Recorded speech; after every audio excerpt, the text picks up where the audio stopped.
Oh man. Just getting myself all set up and ready to go. Cast is gathering in the green room. And I am happy to be here with all you guys. We've got a fun episode today. Whole day of D&D going on. And yeah.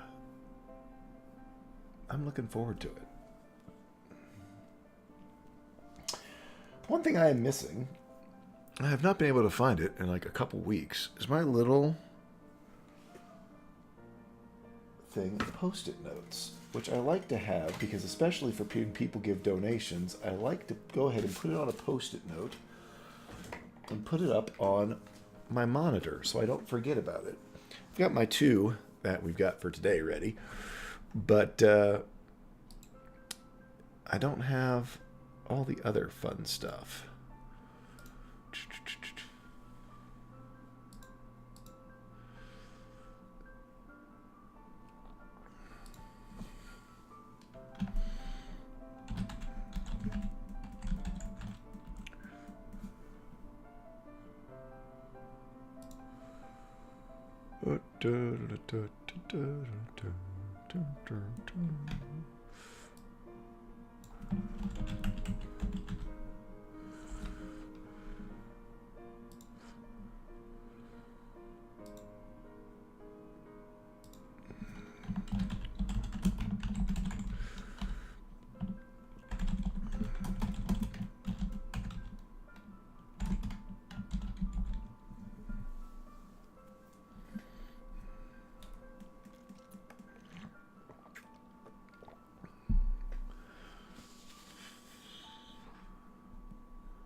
Wow, thank you, Tanya.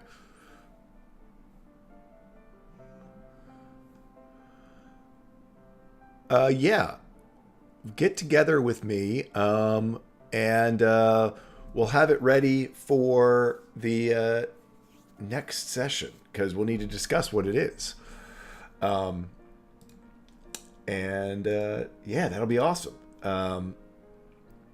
Sort of be thinking of who you're wanting it to go to, and we'll get to it. That's awesome. Thank you so much for your generous donation. I really do appreciate it. Yeah, no, I've got a couple things. Tanya, I assume you're out there in the chat and watching because you donated, and I'm hoping that you are. I'm hoping that I'm live because I'm still seeing Scraticus. There we are. Cool. Yeah, no. So think about who you want it for, and we'll get together and I'll tell you some of the things that I've got in mind.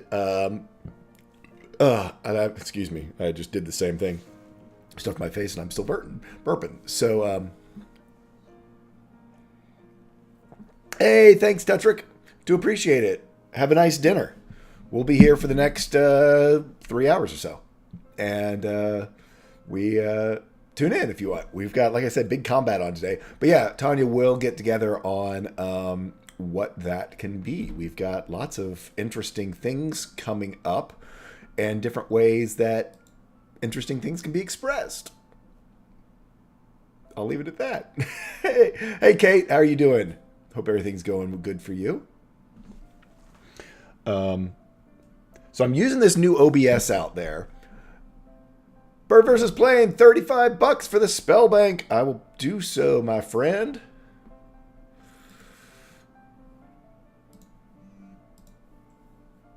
Thanks, buddy. Yeah, no, I absolutely, I will put it over there. Actually, I don't have Spellbank here. Hey, Capricorn Cross out there too. And we got Bird with up in his subscription. Look at you. I just need to write down that I'm going to be putting $35 into the Spellbank. Darn it. Man, I can't find my pencil either. Here I sat down early thinking I had everything ready to go, and now here I'm sitting and I can't find a darn thing. I don't even have a writing utensil. What is up with me? Seriously?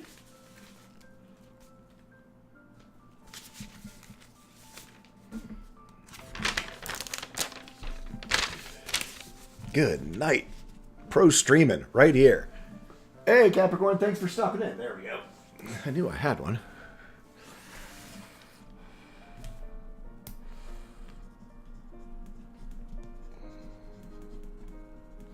Spellbank, $50 item, Tanya, to discuss. And then we got the 2 items that are coming in today.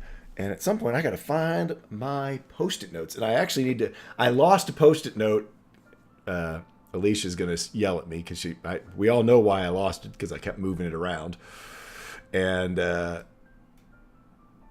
because it has one of our old secret donations written on it and who gave it. I remember what the donation was, but I do not remember who gave it. And on that one, I definitely want to be able to announce it, because it's one of these sort of long, drawn out ones, that when it happens, whew, I want to be able to tell people who it was.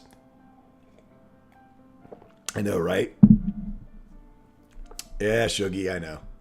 Do you have our boy Kyle up? Is he back there? I see a Templar, but I do not see a Kyle yet. Yeah, I'm missing Kyle. Whoop, there he is. Thank you. Oh, man, oh, man, oh, man. Look at that. It's like my cast is here early and everything.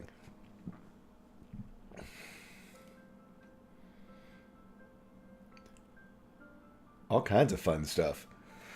Oh, man, oh, man, oh, man. So, we're going to have a good session today. So, as I was saying, I am using the new OBS, the updated stuff, which always is scary.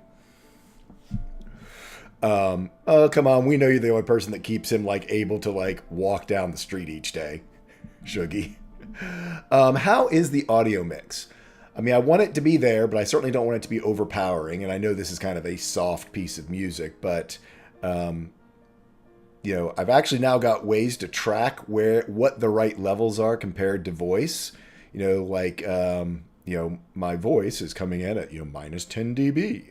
And the music is hovering right around 40, maxing out at my minus 40. But I'm not an audio guy, so I don't know what that means. I'm assuming it means that it's nicely in the background. But you guys tell me. For all my fun guys guys and gals with good ears out there, it should be subtle. But I also don't want it to be so soft that you don't know it's there, or so much that it's like the voices compete with it. Anyway, feedback always appreciated. We're gonna have some combat music here in a minute, which of course then throws everything off. But if I can figure out what that minus level needs to be, what dB level is that right sweet spot, that will be a good thing. Thanks, everyone. Oh, I should totally... Okay, I've just got to do this. We're all here early. Smile, good guy. You're live. Oh, no pressure. And that's oh, he doesn't even have his headset on. So, today we have Good Guy Pie in his dressing room preparing for stream, blow drying his hair. And he can't Rare hear us. behind the scenes And he can't hear for us. all of our folks. The one, the only Good Guy Pie.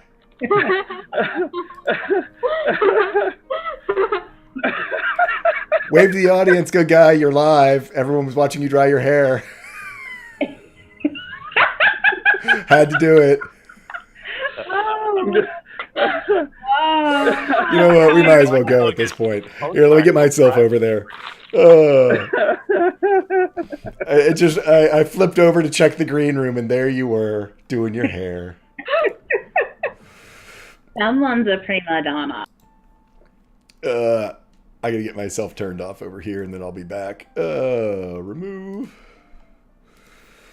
Hey, and here's the cast of the Vice. Hello. Hi. Let me get my video turned on. There we go.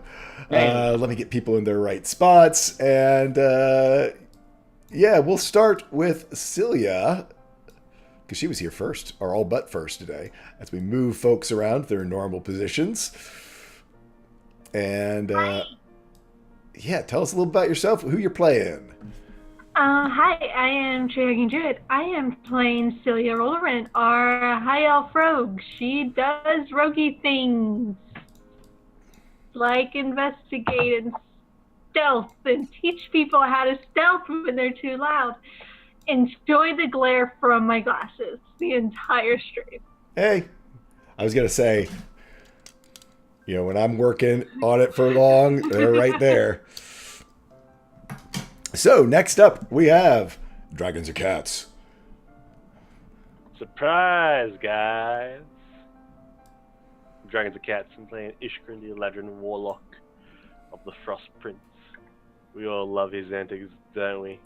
He can't stealth, but he can go invisible, which he's doing his trademark. I'm gonna wander around and watch you guys work. Yeah, you guys fight. I'm just going to hang out. I'm going to observe. Good, done. See you guys. Oh, it's not like there's anything important happening. Nah. And then when the important stuff does happen, BAM! He's right there to mess it all up. Yeah. Next up, we have Templar Warden. Hello, I am Templar Warden. Hi. You caught me by surprise. No, but hi, I'm Templar Warden. I'm playing Hidden by Axel, the Tabaxi Wizard, and looking forward to terrible, terrible things happening to us again. Because You know, it you can only guys happen. always think that it's going to be terrible. It could be wonderful things that happen. Wonderfully terrible. Oh, that too. Or terribly wonderful. Or that. Next up, we have the one, the only, the Monster Hunter Master, Bird vs. Blade.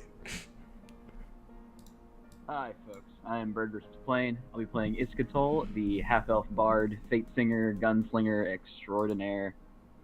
And we went live 10 minutes early, so I have no coffee made, which I'm going to do that as soon as I finish talking right now. You are welcome to do so. Next up, we've got NNG9. Hello, lovely audience. I'm NNG9. I play Luna, our quiet Genasi monk who's totally not planning a revolution or to murder a church full of people. Totally not. Totally not. Totally not. And with our weekly beauty segment, we have Good Guy Pie with the epic locks of epicness. They are an item in our campaign. We just haven't gotten to them yet. They're not high enough level yet, you know, yeah, to have such an epic item. Yeah, you know, it's like, you know, it's probably like a relic or something. Anyway, enough about my hair and more about my hair. I am Good Guy Pie. I will be playing just as wonderful as me, the amazing, the one and only Luck Goldheart, extraordinaire and blood hunter from High Mountains. There's a revolution. Elevation Pit. Elevation Pit, I totally remembered that. I totally haven't been disoriented all week under piles of college work and only just got a shower a few minutes ago, so you saw me drying my hair. Quaffing. That's okay. Luck is losing his mind anyway. Wait, what? What? Huh? What? Wait, no, I'm sorry. What? Huh? What? And our good buddy, Toon Earth. Is that how you're sick when you're fashionable? Quaff, quaff. Got her. I'm Toonhearth. I'm playing Kel, the Wood Elf Druid. We're in the middle of a battle with a really nasty, horrible thing that, by sheer luck, didn't almost kill us instantly in the first round of combat. So let's see what happens. Sure, we'll be fine. Sure. It's just a banshee. People face banshees in D&D all the time. All the time. There's certainly nothing worse. Yeah, that's out they there. also die all the time. It is like the TPK machine. But hey, you know, I am your host, Hey, Scraticus with a raid with 20 folks. Hey, how was y'all stream? Oh yeah. Thank you guys. Thanks for the raid. Yes, Scrapsis.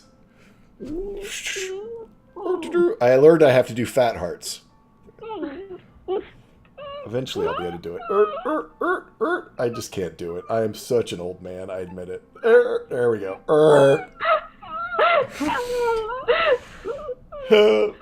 But thank you guys for the raid. You guys are awesome. And Scraticus University. Yeah, I've upgraded you now to the university, man.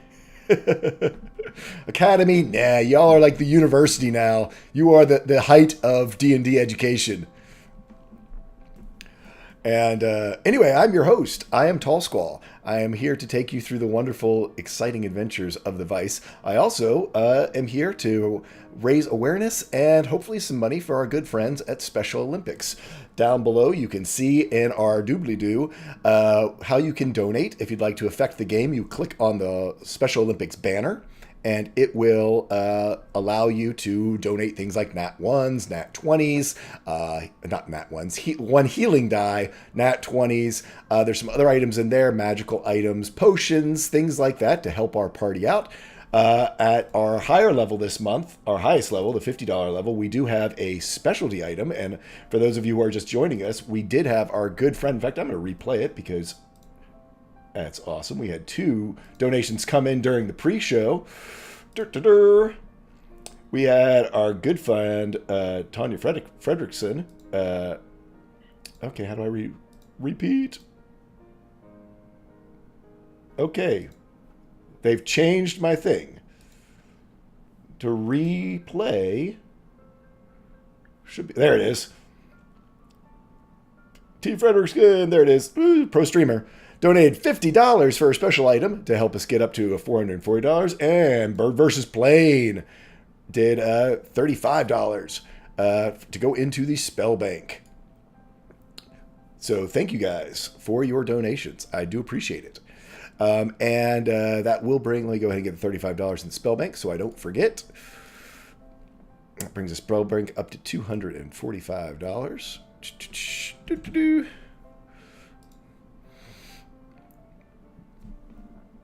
Hey, Templar Warden with his sub back on the sub train. Golly, all this stuff, folks and people are doing things and stuff and things. I love it. Love it. But anyway, so we are, let me get us into our recap for, don't know. Oh, I think I was going to say, oh crap, because I didn't have it written out. Usually I try to at least write it out. Recap. So let's see what happened last time. Not much. Recap. Yeah, not much.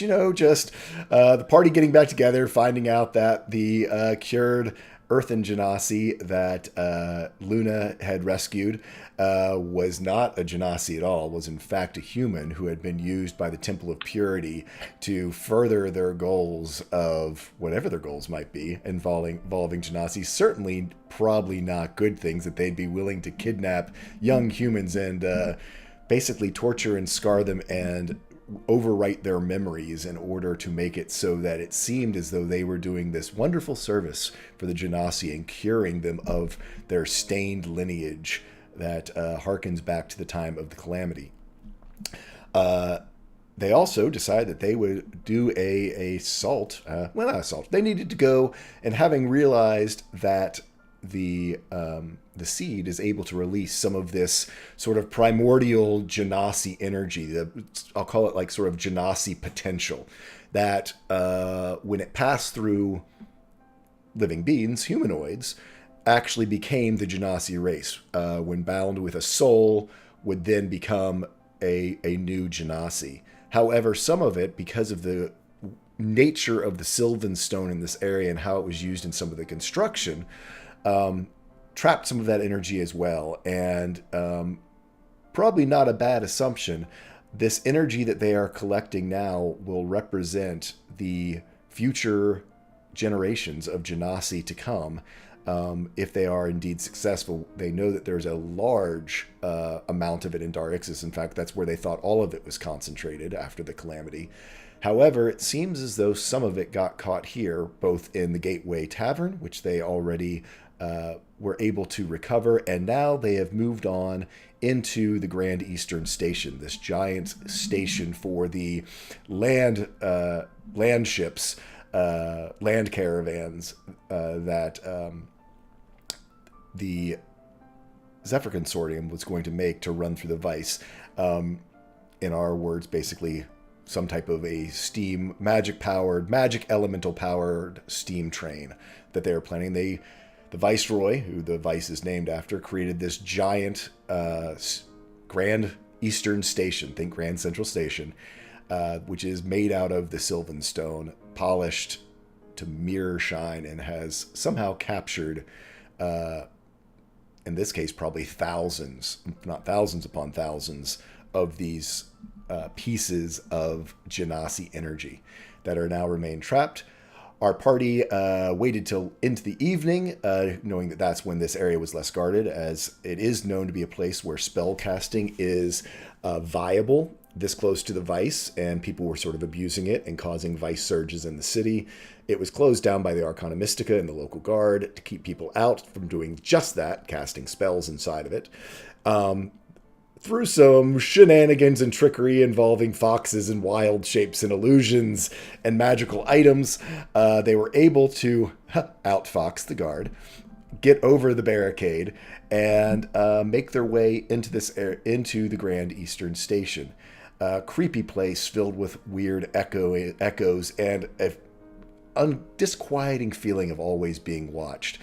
Upon entering the main terminal, they found that they actually were being watched by a group of gargoyles that attacked them, fairly easily dispatched, but they continued to move down, and as they approached what they felt was a centerpiece not only of the station, but also of this sort of magical web that seems to be keeping all of the Genasi energy trapped, this giant statue, they spotted a spectral form of a sculptor who seemed to, even after all these years of being dead, apparently, was still there working on this unfinished sculpture at the end of the terminal, this time made out of white Sylvan Stone instead of the black that they're used to.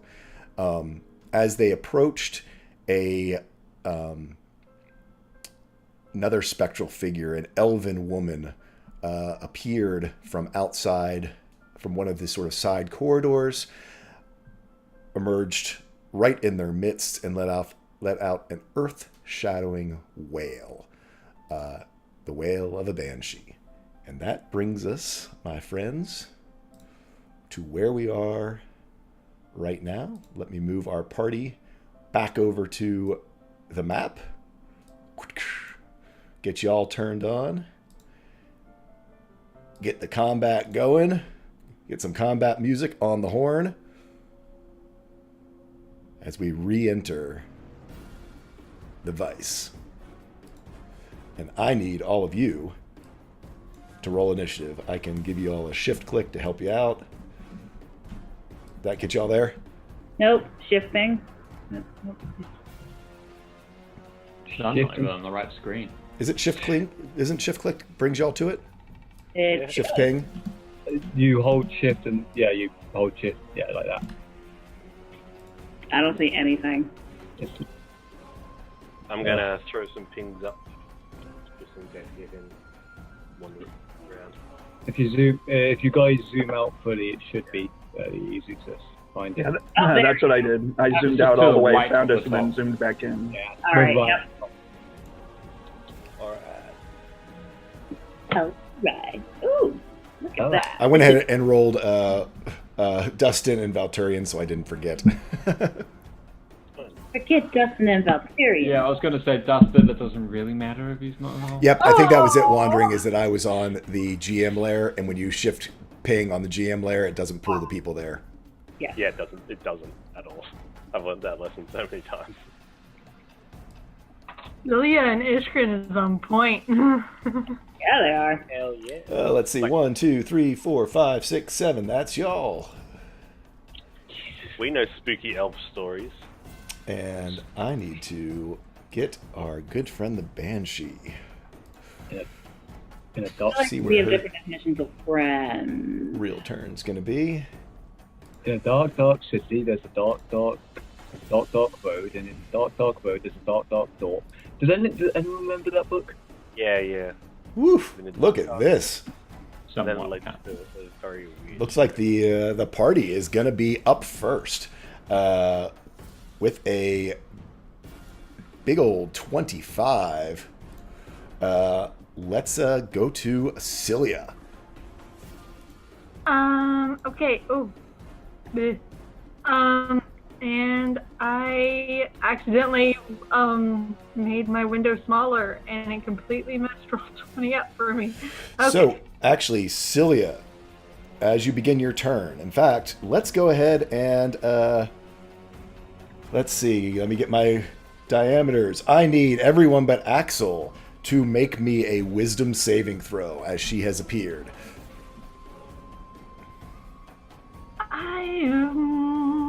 I'm gonna use my nat 20 for this. The one person who didn't need to do it. And managed to push the button. So, come on. Yeah. Yeah. It's the morning. I'm slightly happy.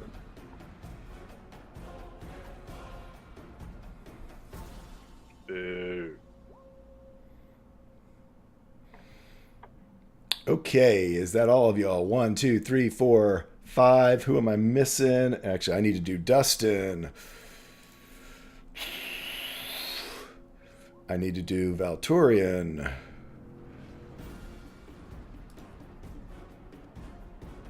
Oh, Iska, I'm right there with your daddy. And who am I missing? I used a nat 20. And you used an at 20. So, Iskrin, Luna, Iska, you guys are frightened.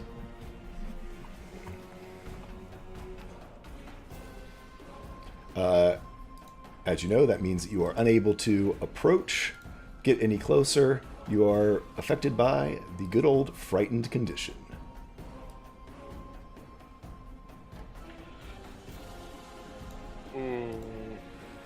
You keep using the word good in a context with which I'm unfamiliar. Yeah. So I say Luna, Iska. Iskrin. I'm sorry. Iska and Iskrin, yep. Yeah. Get your markers on you.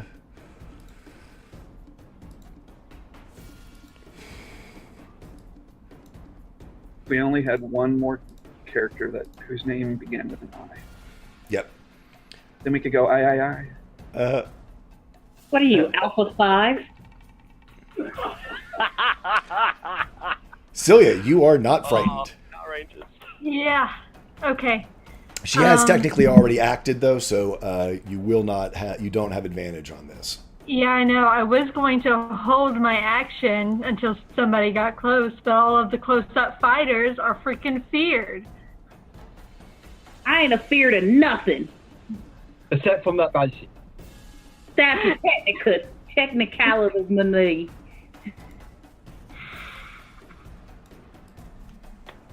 Close-up fighter. So what would you like to Oh, do? you aren't feared. Okay. Then yeah. Are you able? No, the question. Are you able to get up to him? I have 4 movement speed. I'm 4 feet away. Okay. Yeah, I can get to it. If that's the question. Okay. Then, as my bonus action, I believe I have a healing potion. I do. Actually, I have 10 healing die. I'm just gonna use a healing die as my free action. Go for it.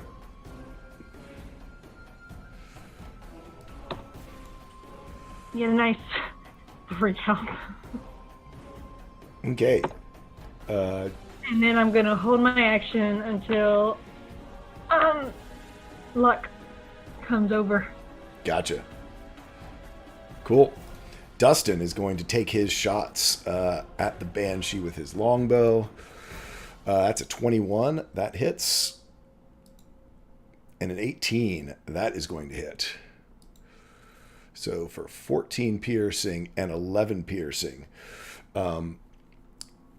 it seems as though these arrows, they fly through and they just sort of right through. They do seem to cause her a little bit of pain, but certainly not the amount that he was expecting.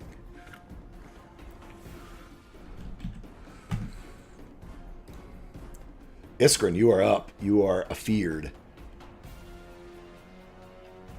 So, being nice and invisible, no one's seeing me shaking in my brown trousers. My knees clicking together. My invisibility ends as I then cast Blink and bamf out completely. Okay. And that will be the end of my turn. That means you roll a d20 then. Yeah, you roll a d20. You don't Yeah. automatically. At the end of your turn, 11 or higher, you vanish. Well, I think I actually might use my bonus action to teleport away with my weave step first. Okay.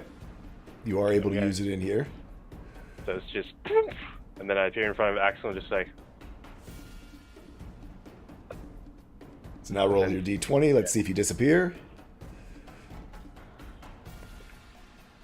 "Yay!" 14, you disappear. You didn't need a favorite play. He reappears, teleports, and disappears. Yep. Gone. All right. That sounds like it's Iskrin move pop. There's There's just my- multiples of glitter. Does anything look like it went wrong? Nothing looks like it went wrong. Good, because Axe was kind of just like a bit concerned that. Yeah, that no, was you not actually saw him intentional teleport action. successfully, and a spell went off. Seemed actually, having watched Iskrin's spell casting in the past, actually was kind of like elegant, which is usually It it's a looked like sloppy. something Usually it's a went sloppy wrong, 'cause- mess by your standards. Yeah. It was like a. It was more like a. Yeah, he did big old all finesse and shit. Lavosa, you know. You got no finesse. Iska. Oh, actually, and Iskrin, you do get to make your try your wisdom saving throw again at the end of your turn. You are still afeared. Iska, you are up. Well, because I am shaking in my little cowboy boots, I'm going to just remain where I am. Because of all that glitter explosion behind me, and the idea of still being afraid of spells here, she's going to turn around and see, assuming Iskrin has teleported somewhere, panic for an instant because she's still afraid, and call out to him, Iskrin, are you okay? Are you fine? Because she is curious to see if a surge went off, or how he's doing, or if he's disappeared forever. And maybe learn if magic is okay and sustainable here. Do me a perception check to see if you see him for that instant reappear before he disappears with him blink. Sure. Perception. Yep, you saw him reappear and then disappear from in front of him. And you're not familiar enough with spellcasting to know whether it was a good cast or not, but he seemed to make it through a teleport okay. And I believe when he first entered this place, he overwhelmingly said, the weave is back, it's all good in here. Right. Yeah, but even though he says that... It's Iskrin. We're all a little concerned what just happened. Yeah, anything else you would like to do? She is just going to stay there. I will use a bonus action to give a bardic inspiration to Cilia, just warning her, be careful, because she's set close to it, but I'm assuming Okay. she's got her roguiness about her to go. Okay, you So get a that's all I'm bardic doing. inspiration from Iska. Luck, you are up. Alright, so I'm going to charge 40 feet straight, and I should be able to reach it in the maths. I thought I was muted. Oops. So, and then, did Cilia say she was holding her action? Yep, so we can have her hit first, or you can go hit first either way. I mean, as soon as he approaches, we can say, Celia, you can go ahead and take your action. If you want to, for your attack, 20 will definitely hit for 13 piercing damage. And Plus another 8, so that does 21 points.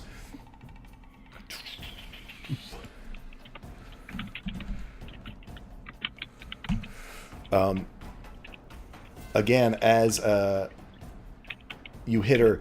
Your rapier seems to at first just go through it, but then as the magic of the stone seems to radiate from it, it does seem to take a pretty hefty dose of damage from your attack. Luck. All right. Let's give it 2 swings, shall we? Swing uno. Oh. On a 12, you miss. I'm sorry. Swing dos. 18 does hit though. Wonderful.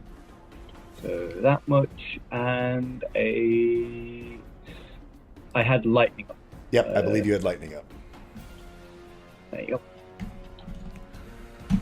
Your pickaxe goes ripping through it, and she just sort of screams out again. It's not the same devastating wail that she did before.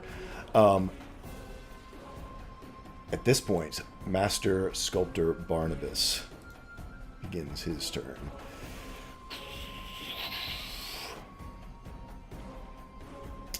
I need, let's see, Kel, Celia, Luck, and Luna to make me a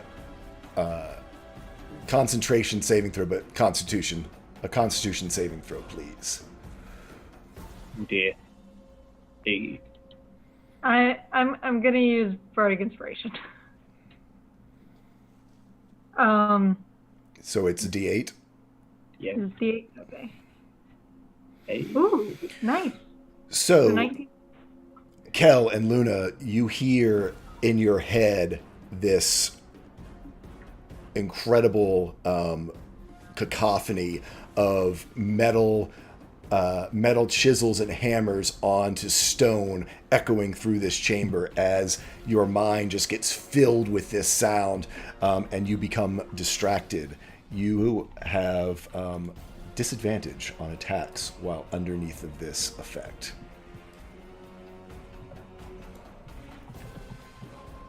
I'm just going to keep you with the same mark. Luna's doubled up, though, and then we now add Kel to the mix.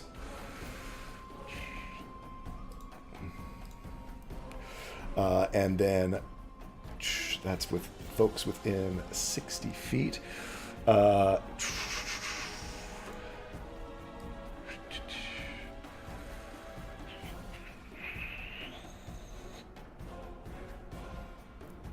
Having seen Celia move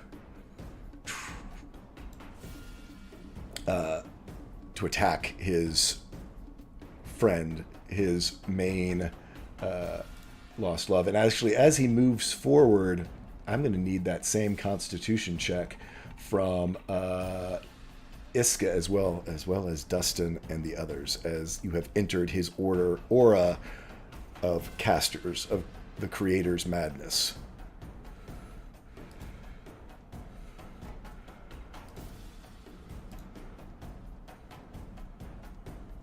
Hey, before I forget, I did make a wisdom saving throw at the end of my turn to try to get rid of my fear. Yes. Can I do that real quick? Yes, now, please to do. knock it out of the way. Okay. Fuck. Nope, you do not. Looks like Valturian is going to suffer from that same madness of the Creator. And Dustin does seem to shake it off. Luna, were you in it before? Yes, because I got you. Iska, were you in it before? Yes. Okay, so just making sure. Master Barnabas then reaches out and makes is a 19 hit. Yep. 2 attacks. I assume a 10 does not, though. Nope.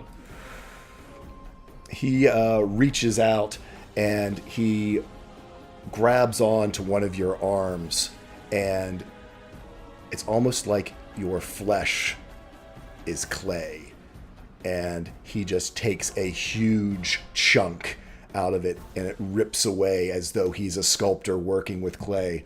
As you see this giant chunk of flesh basically get ripped off your body, you take 18 psychic damage. And I'm guessing I can't uncanny dodge this.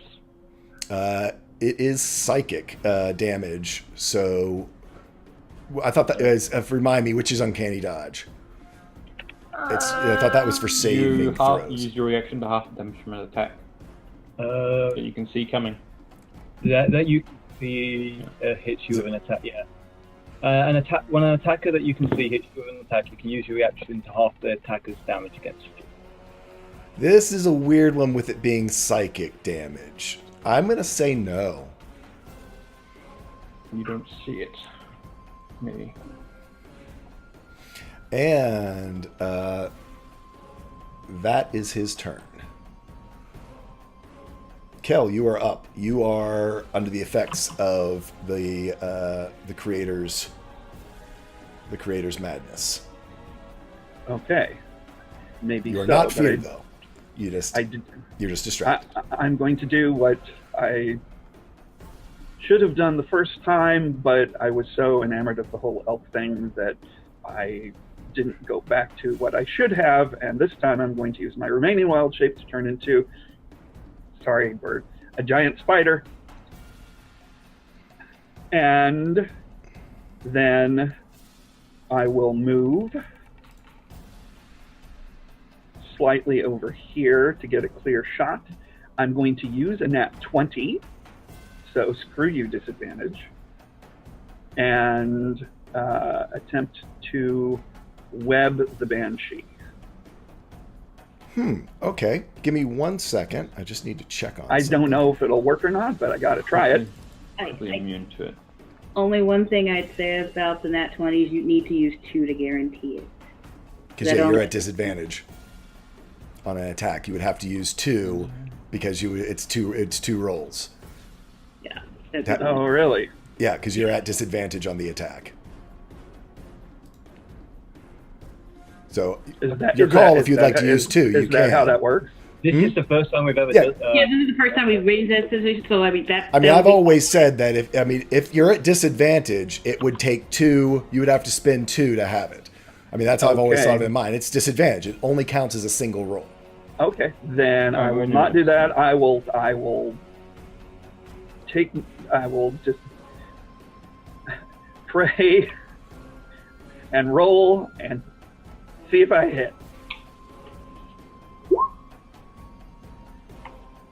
On a 14, you do hit. Well, no, that's disadvantage. Wait, I'm sorry. No, and 12 you do not. Sorry. So, the web just seems to pass right through her. And then I am going to use the remainder of my movement because I am up against a wall here, am I not? You are. To go... It's actually kind of a countertop. I mean, you could jump over it and get yourself some partial Oh, cover. it's not a wall? No, it's not a wall. The walls will show up as black. This is sort of like a countertop. Sort of like a half, basically like, think about an airport. It's kind of like where they would take tickets and such. Okay, then I probably, knowing that, can I change how I moved? Because I didn't realize I would have, because I was wanting to move myself to position myself up against the wall before I shot the web, and I thought that was a wall. Sure, yeah, you can put yourself against a wall. So I would have moved myself around over to here, missed on the web, and then gone up the wall with the remainder of my movement, which Gotcha. at this Okay. point Yep. would So you have can been, climb up the wall. Okay. 5, 10, 15, 20, 20. So 10 feet up the wall. 10 feet up the wall. Okay. And then at the end, since it's the end of my turn, can I make another attempt to get rid of the madness? Yes, you have that. It's the same idea. You need to make yourself a Constitution saving throw. Is this no? It is at disadvantage because you are once you already have it, you're at disadvantage to get rid of it. Okay, so I gotta try. No. And so that's my turn. So it's a disadvantage. Yes, I know, and I rolled a Right, you 22 rolled an and at a one. nat Yes, one. you rolled an at one. No, that's why I was checking. The cacophony starts to rattle in your head to such a degree, Kel, you freeze, fall off the water, drop to the ground, paralyzed.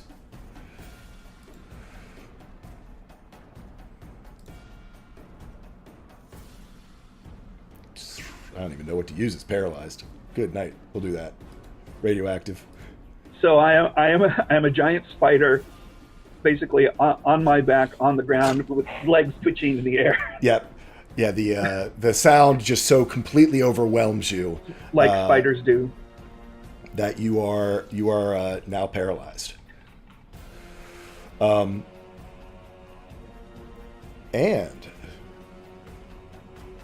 Master Barnabas is going to use one of his legendary actions.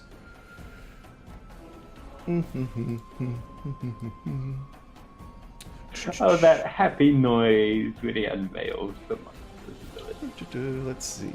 So I need Celia, Luck, Luna, and Kel to please make me a Constitution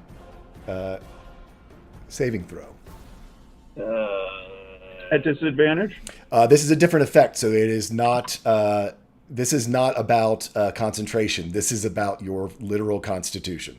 Oh, nat 20. But I'm not doing 3. No, I refuse. Nice! Go, Look Kel. at Kel. Yeah, it's Constitution. So it does. So yeah, even though you're paralyzed, it still works because it's about your Constitution. It's not about dodging or dexterity. That's one good spider. He's been in these fucking birds. Luck. Oh man, poor Luck. Okay. So Luck and Celia, I need you all to roll me a D100, please. Oh, I've been using these recently. If I think that what they are. My Oh goodness. god, that's a really high roll. This is interesting. This is very interesting.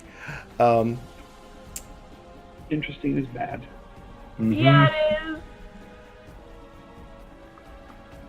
You guys, let's see who's close by. Iska's close by. You watch as Luck's hair and beard change from white and gray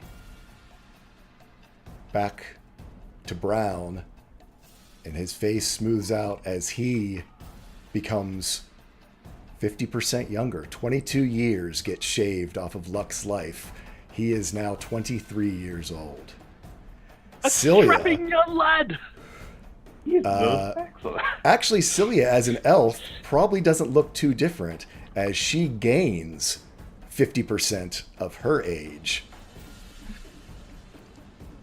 from as Master Barnabas uses Eye of the Beholder and resculpts your forms to his form, to his idea.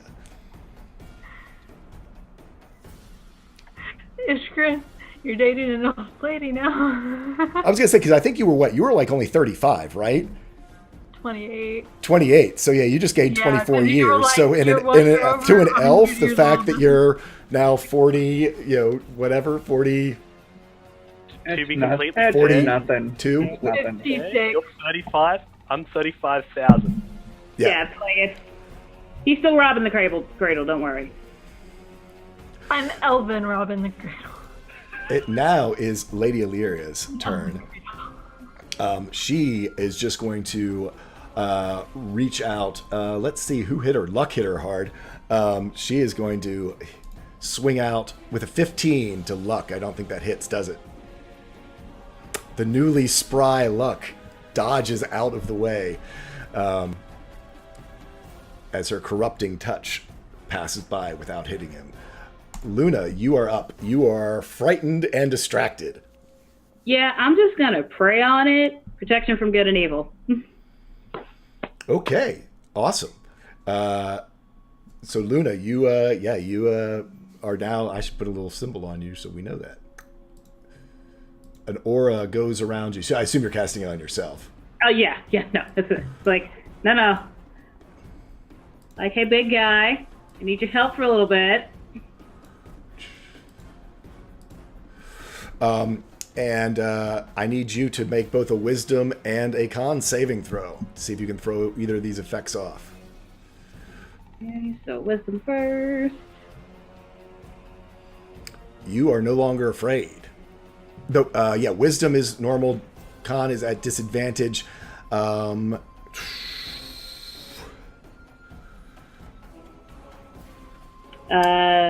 actually, it would be.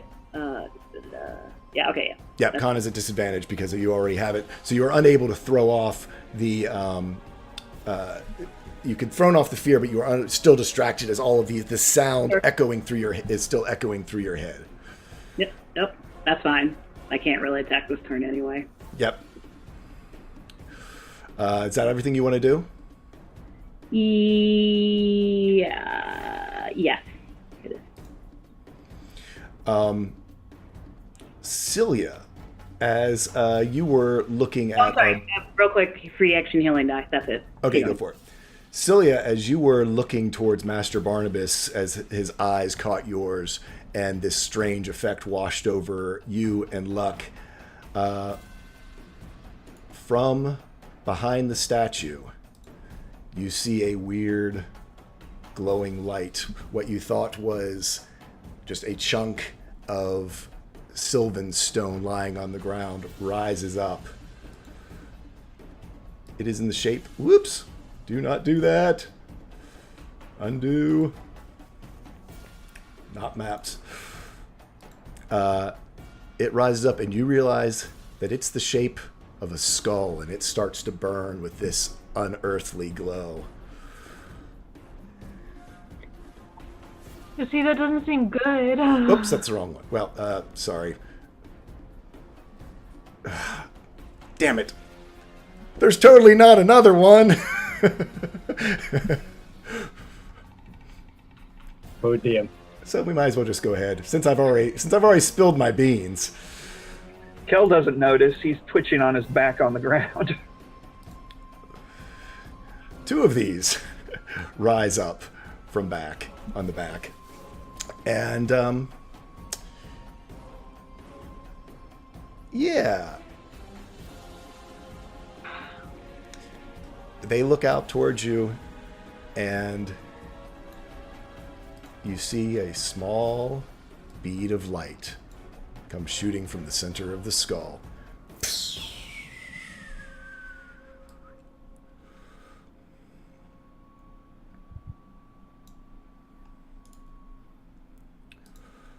I need all you folks to make dexterity saving throws. So let's see who's all underneath of that. Yeah. Everyone? That would be Luna, Iska, gosh, Dustin, and Valturian. Darn it. Yeah, I guess that's how it's going to be. I need counterspell.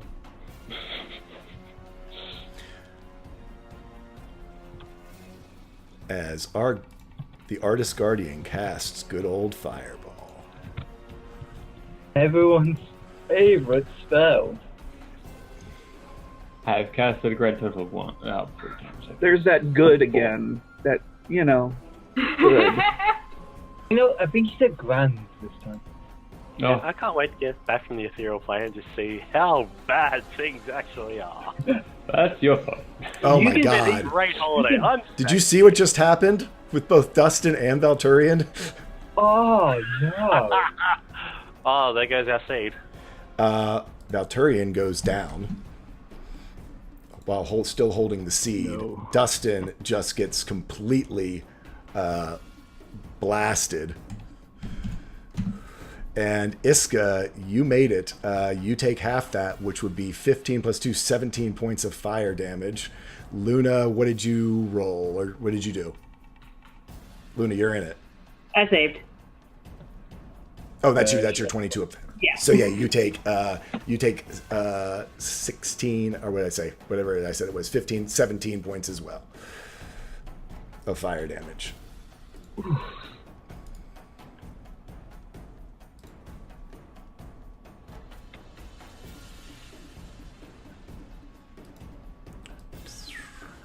Move that back for later. And he is going to, finishing up our little skull's turn, he is going to move his 40 feet. Okay, we got donations coming in left and right. I need to read off some of them because I bet some of them might affect how this battle goes. Let me read off all these donations that are coming in. Sorry.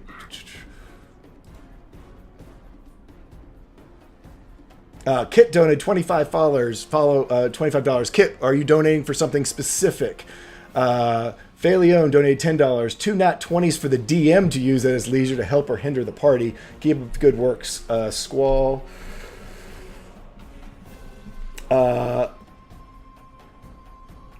It's like that one's You in could my provide game. tree with advantage. That would be great. Oh, tree hugging druid, you have an advantage.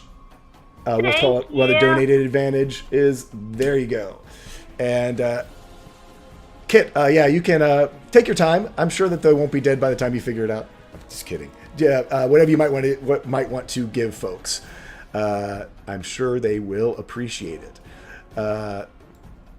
So that was the first Artist Guardian. That was his action move. Valturian needs to make a death saving throw.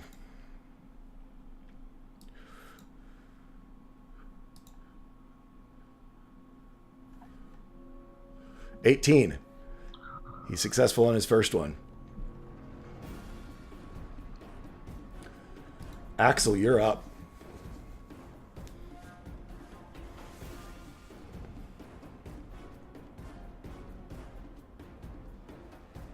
Well, I guess there's only really one option for I was gonna say, from your point of view, even with your dark vision, I'm not sure how much you saw until the whole world lit up with a giant fireball right there. Lucas is a lantern active, from what I understand. I thought he was using the spectacles so that y'all weren't making light.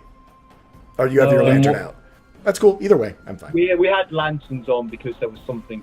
The lantern's on because it's a weird place, and we know it's got magical properties. Yeah, because I can see the aura of light around him, so that's why I presume the lantern was on. Okay. Yeah, so I can see most of what's going on. Gotcha. The wall I just blocking had away, but more donations come in. Axel sees that Valturian goes down, so he rushes in and sort of 3 nats for the players. Do you want to name them out, or do you want me to give them randomly, Kit?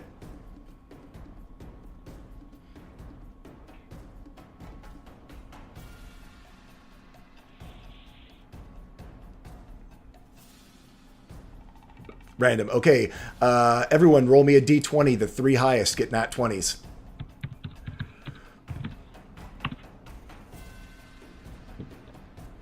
Well, I will be using the blood rune to stabilize Valturian.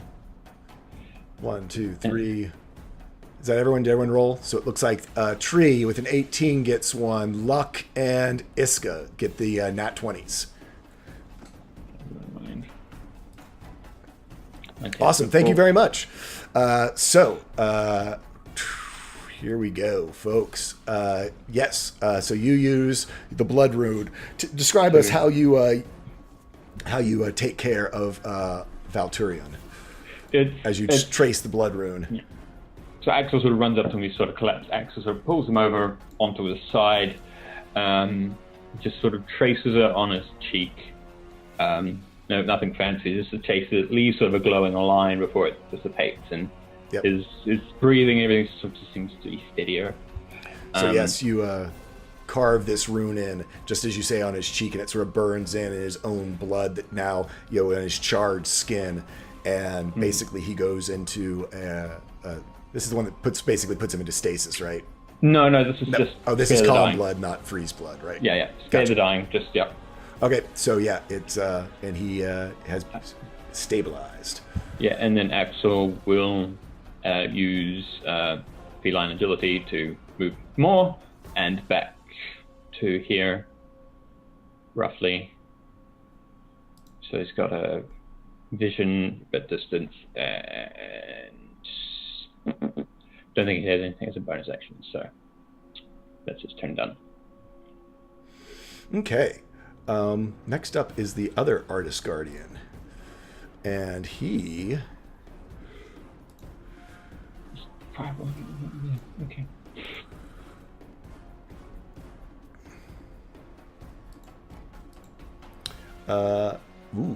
It's going to cast a Flaming Sphere. And he's going to drop it.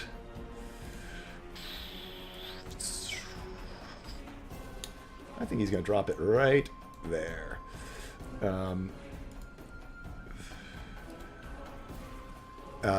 I need. He's going to basically try to bump into luck with it. If I read this correctly, I think I remember how this works. Actually, probably right on top of him, but I know in bonus actions you bump it into people. But anyway, Luck, you need to make a dexterity saving throw.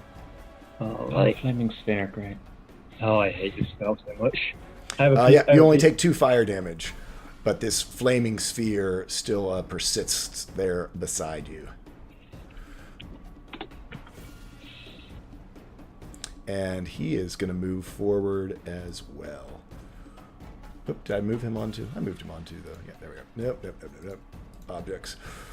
And he's going to come moving up. He's going to come over the counter and end up, 40 feet. Sorry, that was probably too far. Yeah. He's going to go to right about there. Behind Master Barnabas. Celia, you are up. Alright.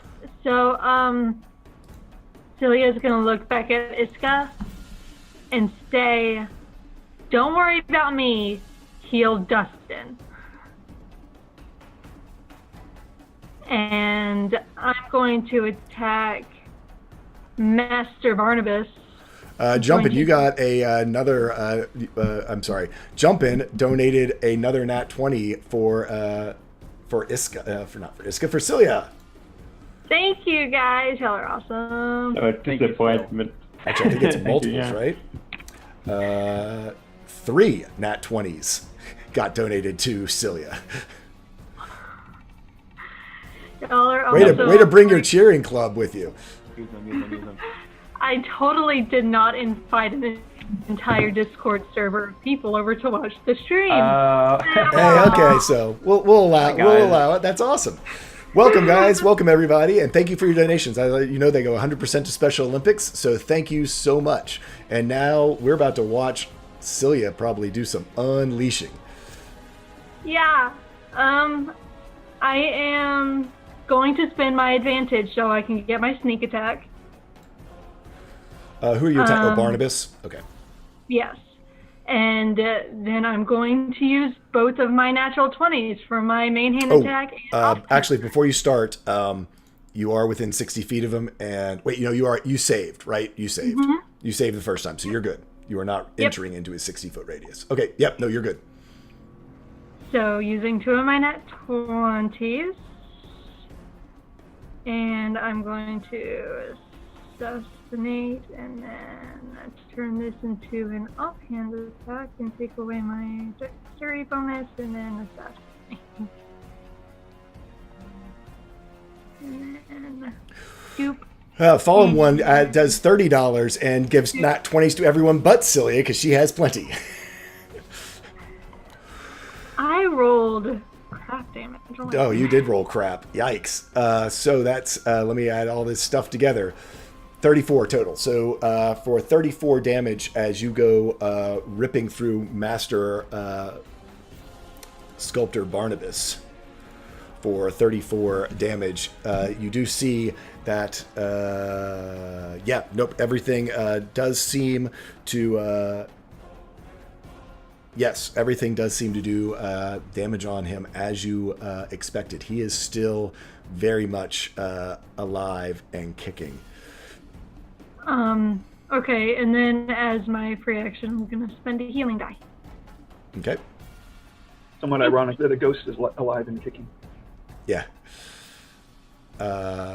Next up... I'm rolling great for my healing die right now. Oof. Next up is Dustin. he saved before, so he is going to, being familiar with nasty spellcasting things, he's going to target the flaming skull and try to shoot it twice with his longbow. Both do hit on a 20 and a 24, and he does a total of, yikes, 26 damage to this skull right here. And that is his turn. He's going to stay put, he's going to take a step over just to sort of guard over Valturian. Iskrin, now does he automatically pop out, and that's whether or not he pops back in? Remind me, those who use Blink. I'm looking at you, Alicia. Yeah. He pops back in, does his whatever, and then at the end of the turn, he It's checks whether or not again. you pop back out. Yeah. Yep. So how's the ethereal realm? So yeah, bling. So you pop back into this plane. Shit has gone to hell while you've been gone. Actually, you can see it. You saw Yeah, you all can this see horribleness happening. Yeah, but we're unable to affect it. I'm gonna poke my head down and around the corner. Okay, as you step into that area, I need you to make a Constitution saving throw. All right. On a 12, you become distracted as the sound of this cacophony of chisels on stone echoing within the chamber fills your mind. No, I don't, because I've had enough of that. I'm going to use my legendary resistance. Okay. You lose your burn legendary that. distance, and you are still afraid. Actually, you can't move towards the Banshee. Oh, okay. He didn't move towards Actually, yeah, you it. moved laterally. So, no, you're fine. Yeah. You're fine. Yep. So, yeah, you're still afraid of the Banshee, but... If I moved within 60, we're basically moved to here. Do I have to make those throws as well? For fear. You and... moved... Oh, yeah, you... no, but you had already... Didn't you have to make the throw against distraction before? No. Okay, then I need you to do it. You entered and then exited, but yes. So I need you to... on a 15, on Madness, 15 saves. So, Mad yep. Axel would be fun. Yeah. So, yeah, you are good. Right. Iskrin, so you are still afraid. You have moved. You've used a legendary resistance. What are you up to? Well, seeing everything go down and just... So I see this... this finely dressed man, I take it, and then flaming skulls just in the backdrop. Yep. Yeah? Okay, seeing all that going down, I'm going to swirl my hands in the air and create a little bit of mist, and then push that forward so the edge of this massive 20-foot radius sphere whirls around in cold, buzzing, bitter swirls of songs and magic as I cast Frost Prince's Forge from Yeah, where are you here putting backwards. it? From there backwards. Okay. Yeah, so that the master sculptor guy is on the edge of the effect, getting Gotcha. frosted still. Let's go with something interesting. And it's 20-foot radius, correct? Yes. Yep. So no light, magical or otherwise, can illuminate in the area. It's full darkness within it. We can all hear like a magical kind of orbit sander. So yeah, you see this giant sort of swirling cosmic darkness encompass this area. Does Barnabas need to make any kind of save or anything right away? Creature starts its turn in the area, takes 2d6. Any Okay. creature that ends its turn in the area must make a dexterity saving throw. Okay, Or take 2d6 magical slashing. gotcha.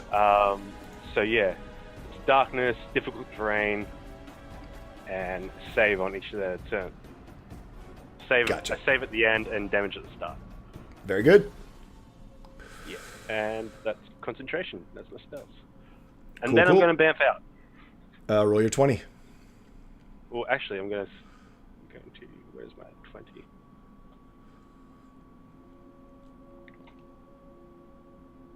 $18. You bam foul. As everyone, like after I do that, I just call out, everyone try keep back, stay away from them, and then just poof. Iska, you are up next. Okay, hearing Celia say to go take care of the others, she's got this. Iska will move right here, and will cast a Cure Wounds onto Valterion. Okay. Try to get him back into the fight. Wow. 12 healing. Nice. And then she will turn to look at Celia and say, I can do both. And as a bonus action, I cast Healing Word for Celia. Try to get her back up a little bit. You can't Right. cast 2 spells in one round. No. Healing Word Unless one is a cantrip. Unless one's a cantrip. Okay, sorry. No I worries. can't do both, she yells. Yes. Panic, And panic, says, panic. no, you're right all the time. 5e is hard. And Yeah. I'll just do another inspiration to Celia then. Yeah, no, I do. I had that messed up too because I watch Critical Role and they allow it, and it's not maybe really that's why I 5e picked up rules. on that. So give her. You said you gave her Bardic Inspiration. So Celia, you have Bardic Inspiration. And now, should I make some saving throws here for Yep. things? You have both or just one? I have both, Okay. luckily. Yep. So Wisdom and Constitution? concentration. I gotta make a wisdom save as well. Let's go Wisdom. Yep. Wisdom 19. You are no longer frightened. Yes. And now Yep. it's Iskrin, you are no longer frightened. Ooh. But Iska, as you fail by more than 5, you become paralyzed. So, alright, Iska yells, I can do both. Wait, no I can't. And then falls to the ground. That's the perfect Iska turn. I got this. Wait, I extremely don't. Yeah. We got this. We thought it was just gonna be one easy banshee. Nope. Good. Luck, you are up. I feel like 20 years younger. Let's do it. As he swings with his pick, and let's use a nat 20 on the first attack. Okay. Let's do that quickly. So we can. There we go. Do that, and then lightning.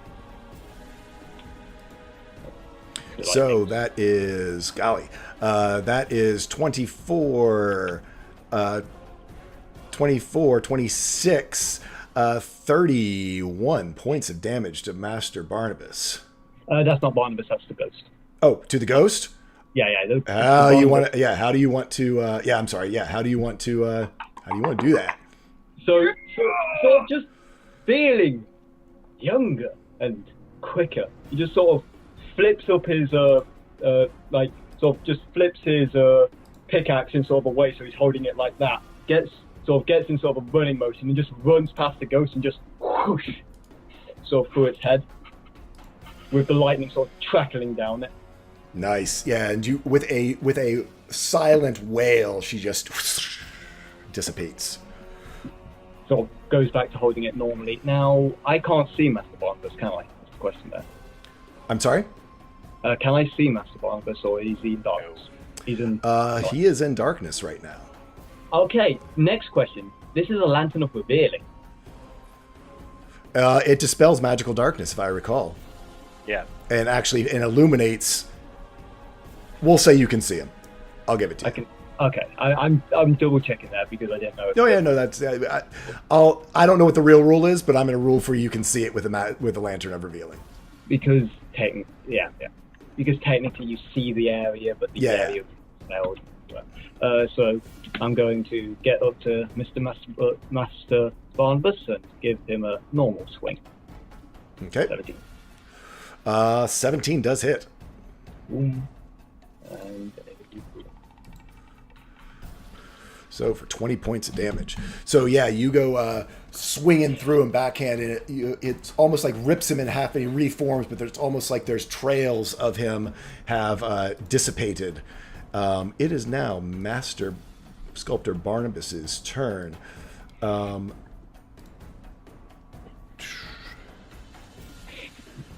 Celia, I need you to make me a wisdom saving throw at disadvantage.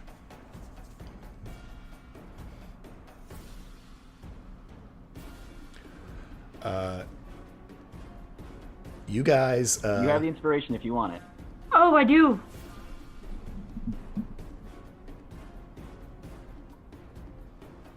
Not enough. You guys see as Master Barnabas slips into Celia. Celia, you are now possessed. Please, if you would, make me an attack against luck.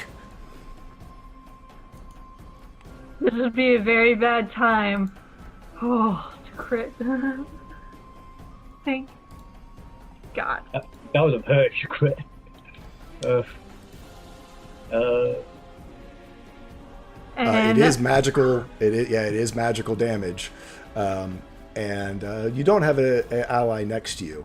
But luck, if you could please take 9 points of piercing damage. Done so. And Celia, if you go ahead and move over to Luna, please. Actually, wait a second. You have an offhand, don't you? Yeah. Never mind. Offhand on luck, please. 21. Hit. You're not sending me off to the Neverbound, are you? Hold on, I'm sorry. For some reason, this is listed as strength to hit.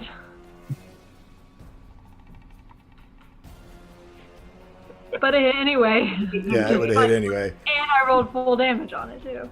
Oh no. Yeah. This is non-magical, right? Yeah, her dagger is it's your dagger, right?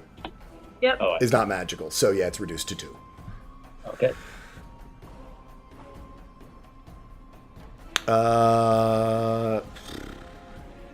Kel, you're paralyzed. Can I make do anything to Nope. be unparalyzed? I'm You are just paralyzed. on my back, frozen, with my 8 legs Yep. in the air, Uh, like a Lady- dead spider in the shower. Yep. Lady Lyra is dead. Luna, with the I'm trying to think. You had fear from the which you have left. Fear or distraction? Distraction. So yeah, you are actually. Hey, you mentioned the distraction. Can I at least try and save against the distraction to no longer be distracted, even though I'm paralyzed? Am I still conscious? Paralysis technically makes you unconscious. Yeah, I'm sure if you want to. Well, no. I mean, if I shouldn't. I wasn't sure. I'm gonna say no. I'm gonna say yeah. No, you're paralyzed. You're too worried about being paralyzed. Okay. So, Luna, I will, and here's why. As Barnabas disappears into Celia, the distraction goes away. Oh, does it? It's good timing. Because he has picked the wrong target. The distraction goes away for everybody? Yep. Or just for... Distraction, or the distraction aura has disappeared. Oh. Let's see. She is she going to do that first? No, she's not. And we're going to proceed to beat the crap out of Celia. Get out of her! Wow. Okay. I know. Path of least resistance. All right. Well, let's see about So yeah, go for it. Nope. No. You're killing me, and I don't have any inspiration or anything. We will spin the key to do the 2 unarmed. Nope. Ow! Are you... Oh my goodness. No, you have a 17 on that first one. What? Portent 17 on the first one. Okay, alright. The first unarmed. What's your armor class? 17? It's 18. It's 18. Well, no, but no, the die Oh, 17 is the roll. that Yes, The yes, die yes. is 17 is the 17, roll. so- Plus, oh, yeah, so you'll definitely hit. So you get 1 hit in for 6 bludgeoning damage against Celia. You know what? Stunning strike. Screw it. On top of that. Go ahead. Doesn't it take I mean, you've already used your action and bonus. No, I can stunning strike on a hit. Yes. Oh, on a hit, yes. After a hit, you can call it. That is correct. So where? Oh, I just have the thing. Nine Yeah. is fail her. 9 fails. Yep. So Celia is stunned. So I guess, like, Luna's kind of angry we'll just say the Star for last, just looking deep in eyes. Get out of her. I don't even know what to use for a stunned. We'll use the castle, because you're stunned. Sure. And free action healing die. Ooh, yes. Nice on the healing die. Thank you, chat. That's a turn.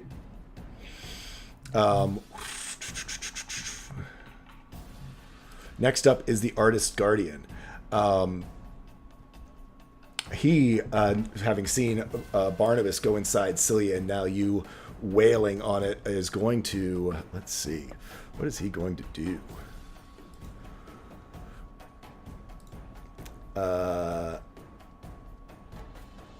that'll reach. Question, can it actually see me? What? With that cloud of darkness there. The lantern's there though. I mean, it's right on the... For this one to see you, I say yes. I mean, it's right across the edge there. I figured I'd check. Yeah, the other one can't see out, but this one on the edges...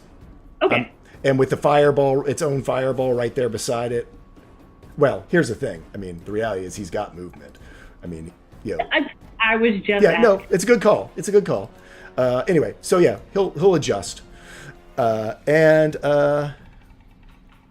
Okay, got more donations going. A 20 inspiration and 2 heals for Tree. Yeah, definitely. Because I get to use those, don't I?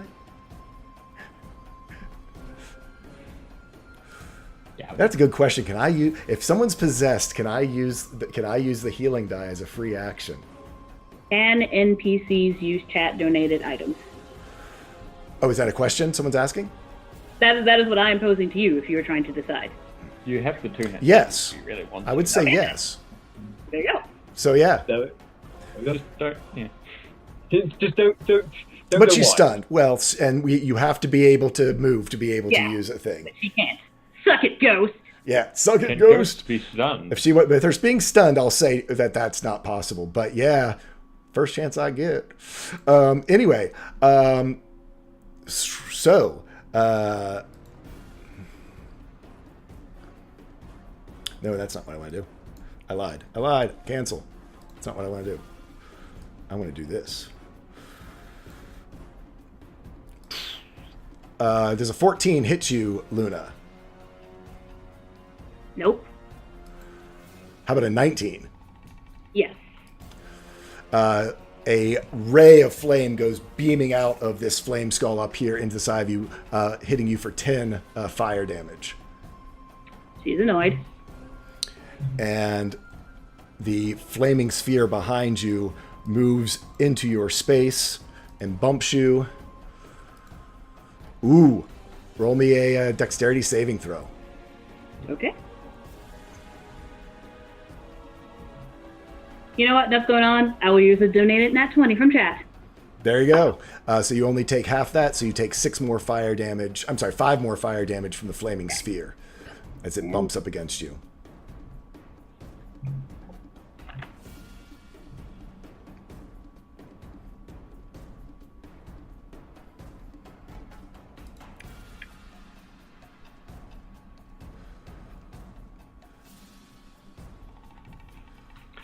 Hey Jay, did that Sculpting Master and the Skull take damage. From... Oh, the skull does need to take damage. Yeah, I'll roll that for him. Sculpting Master, because Sculpting Master is immune Okay. to magical effects. But yeah, what is it? 2d6, right? I'll roll it up. So 2d6, slashing and cold. Isn't that the skull up here? The skull inside is that one there. Yeah. Yeah, it's this skull down here. So he's gonna he instantly takes 11 points of cold damage. Deck DC 15 for 3 slashing. Gotcha. But he has to make his saving throw, right? And he does get advantage on saving throws against magical effects. And that is a 23, which is him rolling a nat 20. I assume it's half damage. I don't see it. I know we custom did that, but we'll say it's half damage. So he takes, looks like 5, 6. We'll give him 7. We'll say 7. He takes 7 points of damage. Well, isn't the cold at the start of turn, so he takes the full effect of that no matter what? Because the save is for the second part of it. He'd take the 11 then. Sorry, cold damage upon start. Okay, gotcha. Cold damage upon start. So he takes full 11. Yep, takes the full 11, and then he only takes 1 point of the slashing. Finally getting used to how this spell. Oh, never mind. No, he doesn't. Flame Skull, immune to cold. We tried. You tried. You tried. Immunity.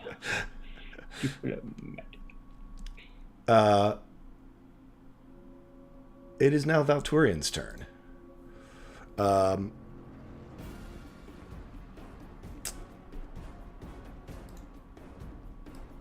What's he gonna do?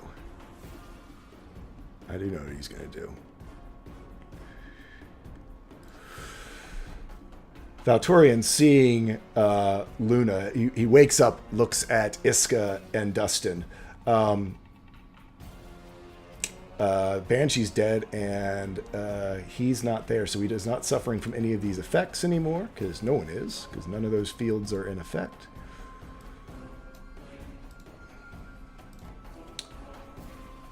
He runs up to Luna.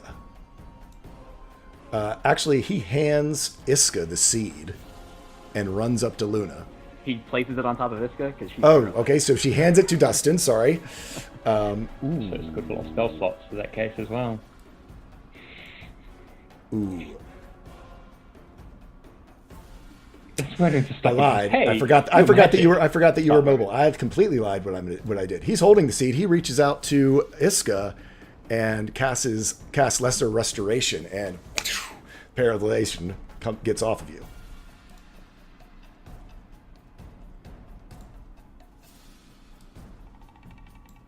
That's useful. Let me mark off his spell. Okay. And that's his turn. Axel, you're up.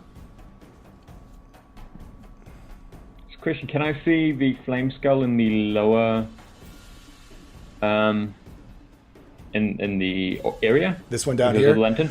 Yeah, Magical, with the lantern's throw. Yeah, we'll say yes. Also because he has magical light coming off of him. So I would say that, you can see it. And also since we've determined that I forgot that he's immune to cold effects. So this kind of is... Yeah.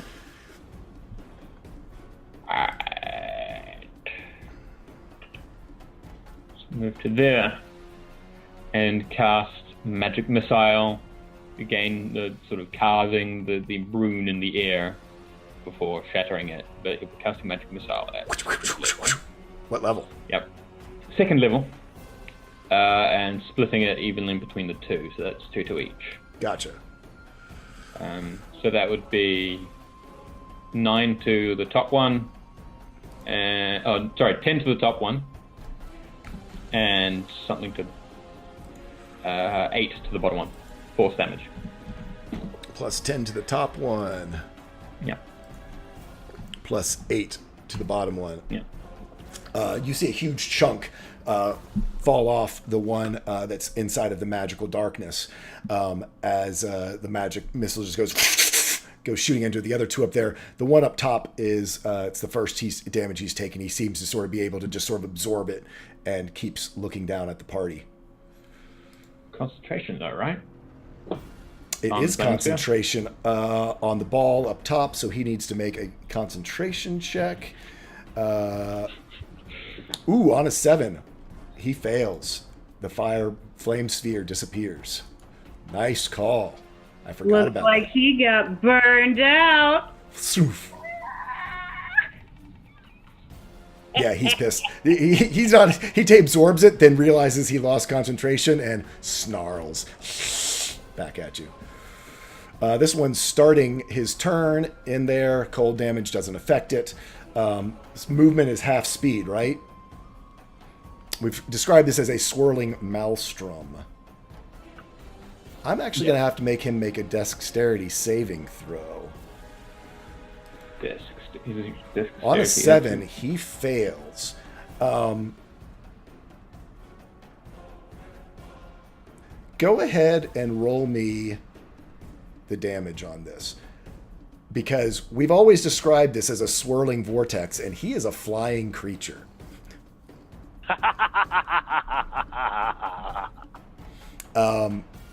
So yeah, as a flying creature in this maelstrom, he's getting caught up and twisted up in it. So while the cold does not seem to bother him at all, the fact that he is being thrown and tumbled around in here by this, he is going to take... It is magical slashing damage as well. I know. Describe to me how this skull gets rendered apart by your vortex of magical slashing ice shards. Yeah, as the ice shards are basically just coming out of this vortex within the floor from the center point.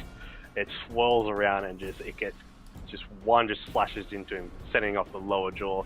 Another massive shard just takes out the eye socket, and then he just gets lost in the barrage of just the cold and the frost just wailing around. He just disintegrates. Yay. Awesome.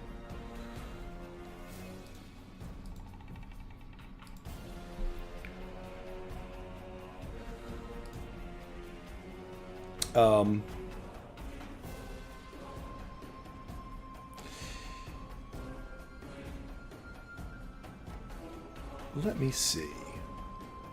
Barnabas is inside Cilia.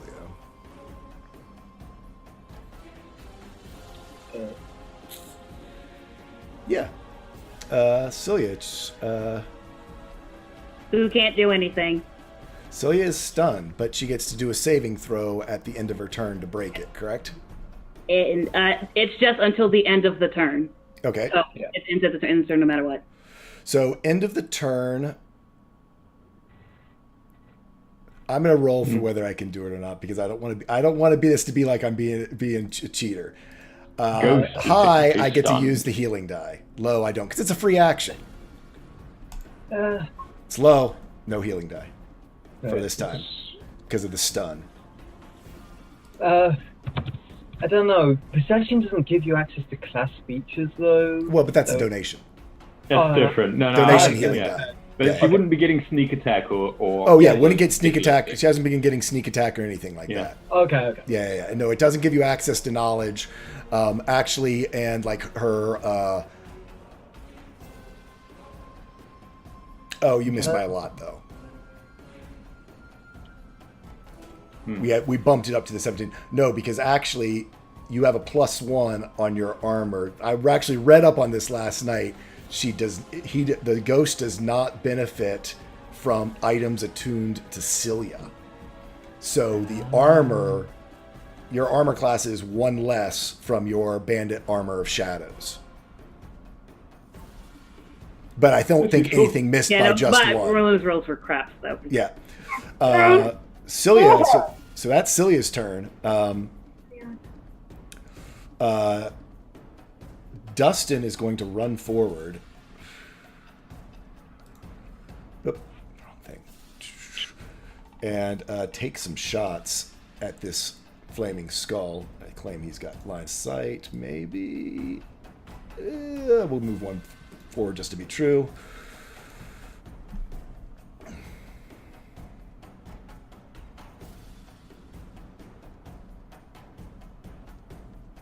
Where is he? Dustin. There it goes. Longbow. Ooh, a 13 he misses. Good night. A 30 he hits, though. My God. For 12 piercing. Doesn't do as much damage as he would like, though.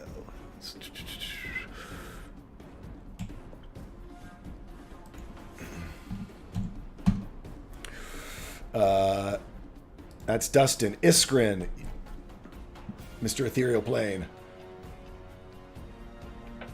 All right, hold on, everyone. I'll be back in just 1 second. Things look a little better, but not great. So, coming into play, my sight does my sight tell me there is something up with Cilia? Did you say that you can see what's going on while you're in the ethereal plane? you- Actually, yeah, you saw Barnabas, Yeah, especially in the right. ethereal plane. You very much saw Barnabas inside Cilia. Right. That was spooky and weird. So, not being a massive fan of that, he's going to drop his concentration on the swirling forge, and that's going to bamf out existence. Okay. He gets a little angry. His colors begins to change. All of his robes go ash white. His eyes go crimson red, as so does his tattoo, as he pulls Lyle out in one quick move and breaks them apart for the penundral blades. Lyle splits into two and goes into the deep arcs of the penumbral blades. And I'm going to run forward and bamf over to Cilia's slide, and I'm going to try cut him. It doesn't out of increase your movement, remember. No, it doesn't. But I can use my 30 feet of movement and then teleport as a bonus action. Correct. It's yes. Yeah. Wait, no. It's your movement. Oh. Your teleport's your movement. You don't have extra. Yes. Unless he's casting the Unless- I think Okay. that's fine. It's a bonus Unless action you're using teleport. your actual thing you get from being an Aladdin, which gives you a Yeah. 30 feet misty Yeah. step. Okay, gotcha. Yeah. So Yeah. this Yeah. yes. Okay, so this is your Yeah, we racial bamf. Got it. Yeah. Yeah, But this is my you can racial. use- bamf. Yeah, Yes, once. sorry. Yeah, once per rest. All right. Gotcha. Wave step. Man, we've been playing that wrong. All right. So. Well, no, yeah, you I'm gonna- have. I mean, we'll talk it later. You have weird mechanics. You're weird. We're weird. He's weird. Penundral blades. First cut against her. 15, I believe, misses. What are you? 18, 17? 17 minus with a minus one. Yep. Yeah. You miss on the first one. All right. I'm going to use a nat 20 for this next one. Ow! That's gonna hurt. Poor girl. To be fair, you stabbed him first. That's true. Getting beat up by your sister and your boyfriend. It's a rough day for you. Yeah, it is. Where she showed me all the What? bad marks, like all the pressure points, I'm not aiming for those. Just go ahead and I'm roll cutting. the penumbral blade damage again. Since you've already got 25 up there. Okay. Oh wait, I got to do the crit, so that's PA. That's Yeah. what he was saying. Just roll the damage from the first one since there's a crit in there. Okay. If you just click the little name of the first one, it will automatically roll the damage again. No, it's not doing it. Oh, it's not? Does Huh. it just do it? Oh, okay. That's I think it's because I've got automatically got the. So Yeah. you do 4 Feature. points of damage with your attack. I mean, I'm going to use the roll. I'm going to use the true roll you did back here with the slashing. So the 1 is doubled plus 2. So you do 4 points of damage, and then because you automatically get the backup attack from that, which is an 11, which would miss. So Cilia takes 4 damage slashing from the penumbral blades. Wait, but he used a nat 20, so it would be Right, double. but I'm going by. Okay, so he missed Oh, the sorry, first yeah, time. No, you're right. The next one's a nat 20, but he only rolled a nat 1 on the damage, which is doubled to a 2, plus 2 is 4. He then rolled another attack, which is an 11, which misses. So yeah, 4 slashing damage to Cilia. Perhaps it's because of your feelings towards Cilia. You're just unable to unleash the way you had hoped to against. Everybody's holding back when they're hitting Cilia. Why? Trying to. I mean, she just stabbed this group through the stomach once when she was annoyed, so it doesn't go both ways anymore. Being pretty angry, just being worried about that. He's going to change his mind and focus and see the flaming skull up ahead. And he's just going to run away from Cilia and go over towards the skull and just scream out. I think you have 10 points of movement, yep. Yeah, you did 20, you did 20, then bamped 30, so you still have 10 movement left. Sure. So I'm just going to go over here. Oh, wait. And, okay, this is when possession gets weird. She still gets reactions, though, right? Yeah, she can still react. Oh, yeah. He's not If you'll hit Iskrin for me. Yeah. For 6 piercing damage, Iskrin, as you run away. And you blinking or not? Do you get a choice? Oh yeah, I gotta do that, and it's not concentration either. Haha. Yep, gone. And I'm gone. Yeah, into the ethereal plane. Welcome back, guys. How we doing? Iska, you are up. Iska will just look to Valturian and say, like, thanks, I'll pay it forward, and, like, kind of stumble to her feet and sprint over to Kel, kind of getting the use of her legs back, stumbling along the way, like, collapse next to this giant spider, touch him, and cast Lesser Restoration on him. Yep. To cure him of his paralysis, and just say, come on, big guy, up and at him, and I will give Kel Bardic Inspiration. Cool. And as I said before, your distraction has disappeared since Barnabas is not about. Luck, you're up. Knock, knock! And tries to knock out the ghost. Okay. That hits. I'm assuming no matter what, that's gonna... Yeah. Yeah, she has 4 health. Yeah. She goes down, and you see Barnabas reappear.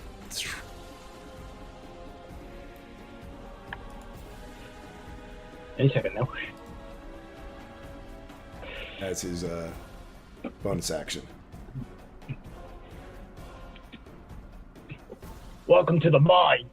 And goes in for another swing. Let's use a nat 20 on this, since he's pretty angry that he's been seen with his comrades in this situation. So, there you go. That. 21. There you go, and there you go. 21, 25 points of damage. Okay.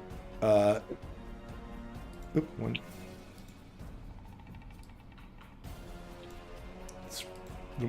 Sorry, I had a weird symbol on him. Yeah, it rips through him. He does seem to sort of stumble with that. Anything else you were wanting to do? That's not technically how that works. Hold on. Reading something quickly. Let me read. Yeah? Oh, no.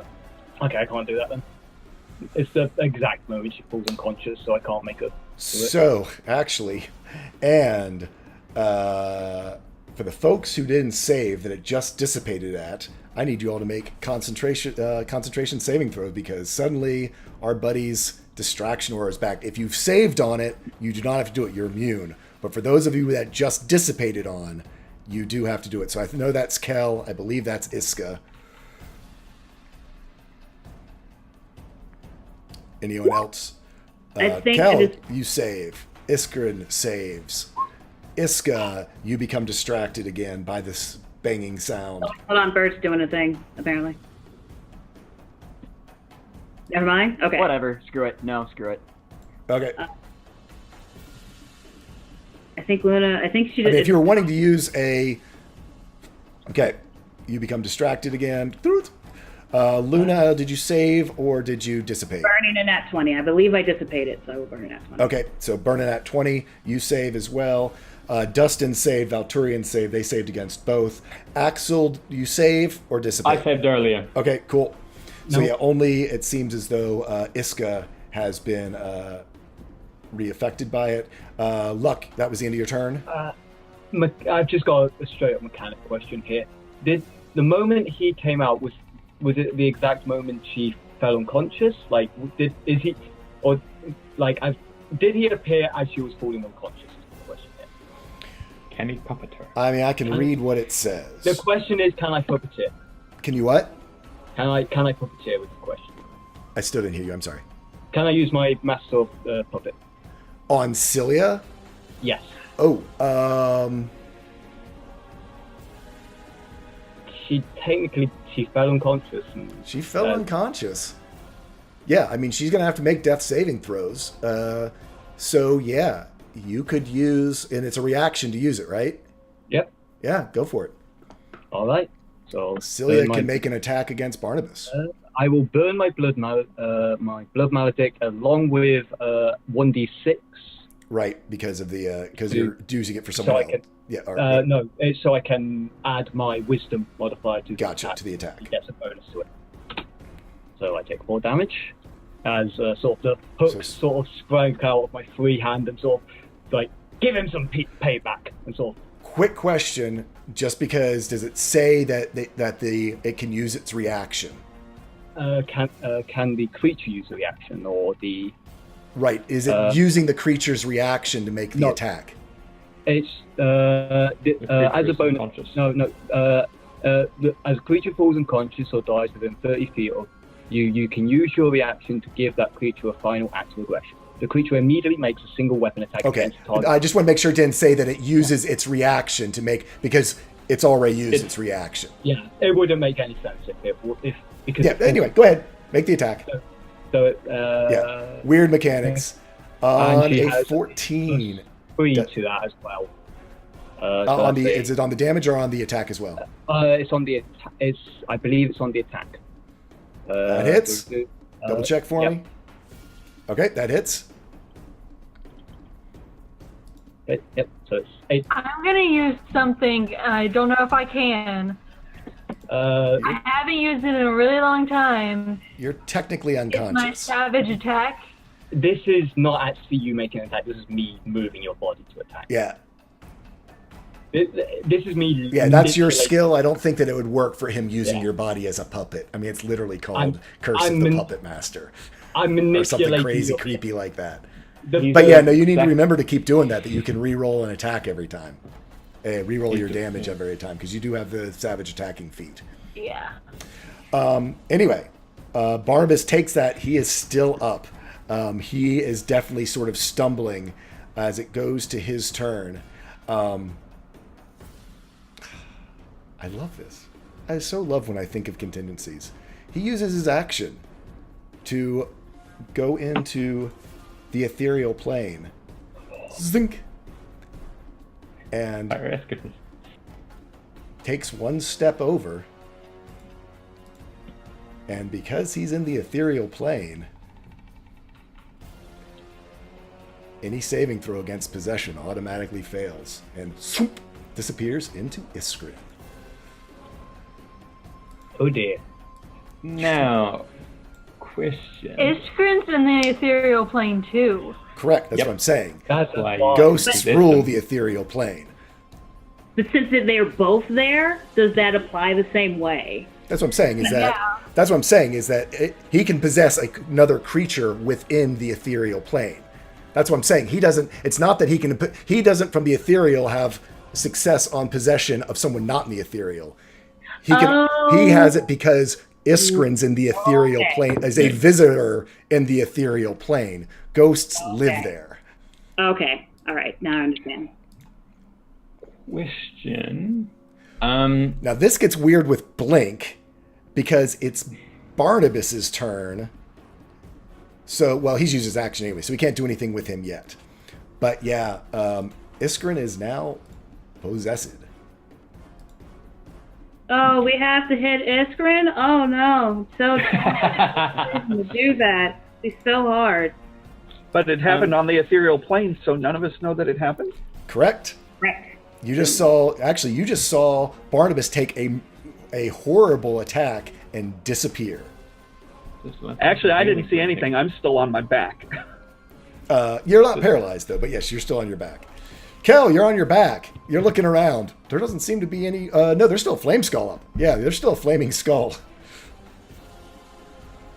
Which I hadn't seen until this moment. And it's Correct. like, wait, what? There's a flaming skull? He's on fire. Okay, so all right, first, I'm going to roll and see if I get my web back.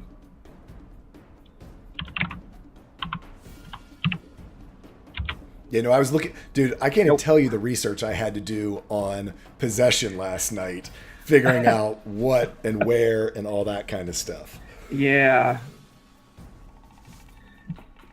So. Oh, and this is Boy. good too because it actually addressed this exact situation There's. about whether a magical weapon had been activated. He couldn't activate it, but since it's already activated, he has the penumbral blades up. Okay, so I get up, so that's half my movement. I see this flaming skull over there, but I can't possibly get to it, so I'll just move a little closer to, like, here. And that's all I can do. Cool. Lady Illyria is dead. Luna, you are there next to Cilia. Goran, spare the dying. She's stabilized. Bam. Cilia is stabilized. Drinking a potion. You're drinking a potion? I am. Okay. Yeah. Because potion of healing's just D8? Is it D8 plus 2 or something? 2d4 plus 2. 2d4 plus 2. I will be moving though, so give me a second.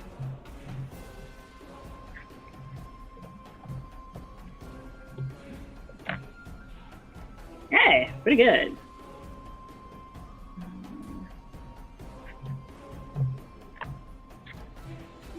I also think for this battle, I am going to win the most useless award.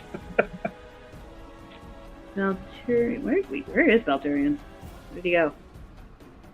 Is he Valturian's under back here. Dustin? No, he got Iska unparalyzed. Right, but where is he? I can't see him on the map. I think he's underneath. He's not. Is it just because you don't have vision that is he looking? Is he underneath something? Yeah, there he is. Okay. He was. I think he was underneath Dustin. Yeah. Okay, and is he still holding the seed? Wait, y'all are still seeing Dustin way back there? What do you mean way back there? No, Dustin's no. right behind me.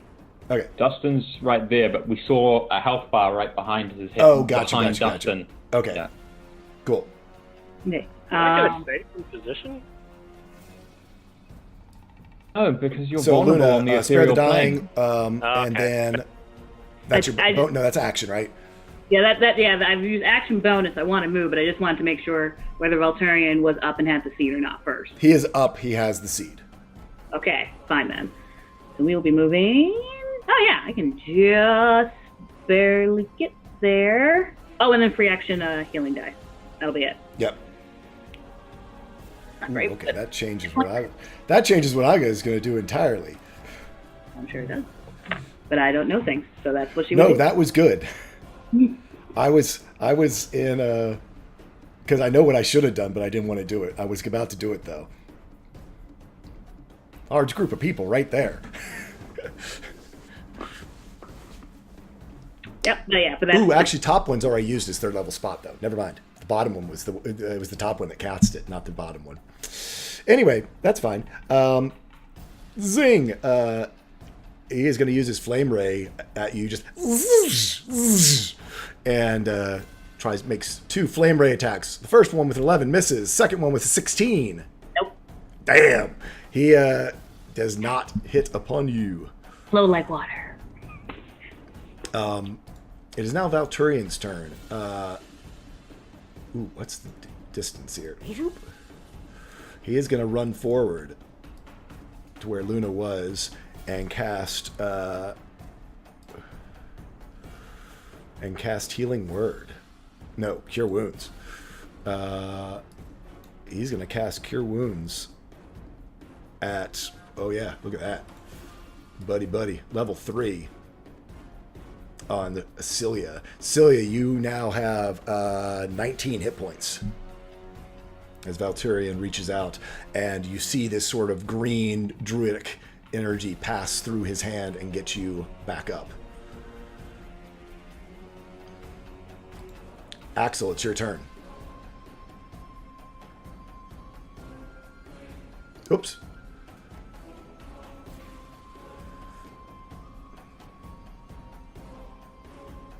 All right, my turn.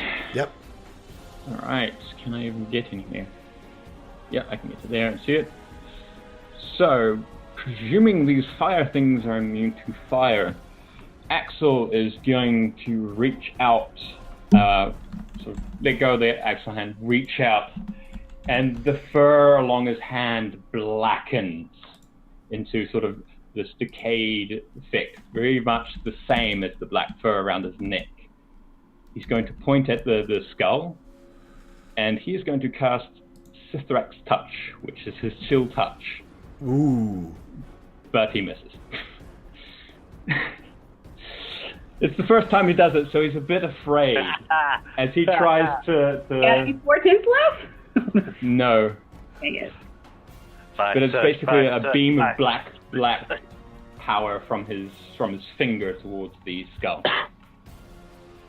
But it's basically chill touch. You reach out, your hand reaches out and tries to cast the spell, and somewhere, because of your position within the building or something like that, on a nat 1, roll me a D123. Nat 1s on spells. I mean, hell, you all the way up at the Green Dragon Flight, you caught one. I've got to pull up the chart. I was not expecting this to happen today. Yay! I should have used an at 20. I should have planned to. It's like, yeah, I can do that. That's a big number. What are the odds? Okay, let's see. Where is he? Okay, we've got. Okay, he will hit us all with a fireball if that does happen. And we all detonate. So pretty much guaranteed death if there's any AOE spells. Where is it? It's gonna be fine. Axel's fine. He's got full hit points. I don't care about you anymore. 118. Ooh. We're all doomed. I hope it's not friendly. I hope you like new characters that'll be here. It's next week on the... Wow. Okay. Oh dear. Oh. I don't like that reaction.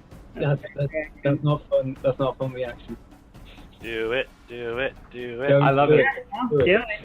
Why is Axel such a magnet for death? No, that's the best part about this. Nothing seems to happen. But they do keep eyes on each other for the next few hours. I will say this. Does it set off the alarms? Yeah, the alarms. You do hear the alarms go off out and around there.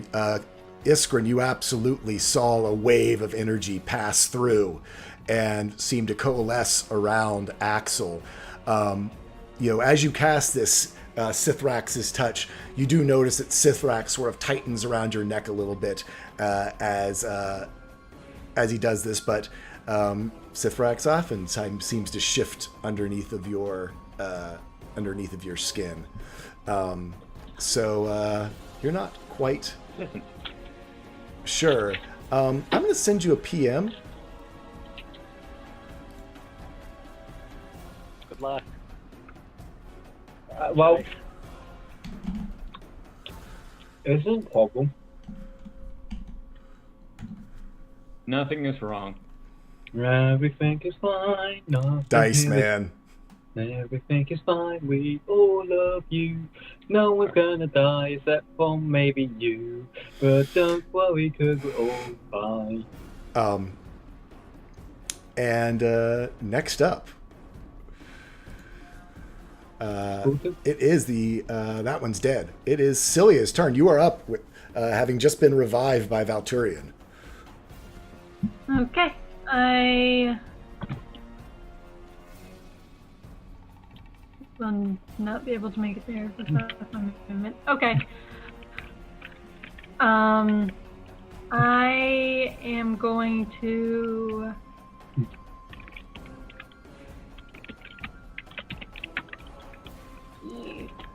Yeah, game ain't over yet. Your internet connection is unstable. I'm gonna switch to my.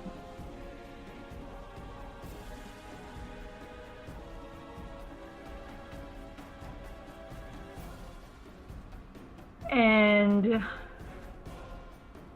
I can make it there without that, though. So I've used half my movement to stand, and I'll use the other half to make it right here. Okay. Yeah, you're sort of behind a counter that looks out.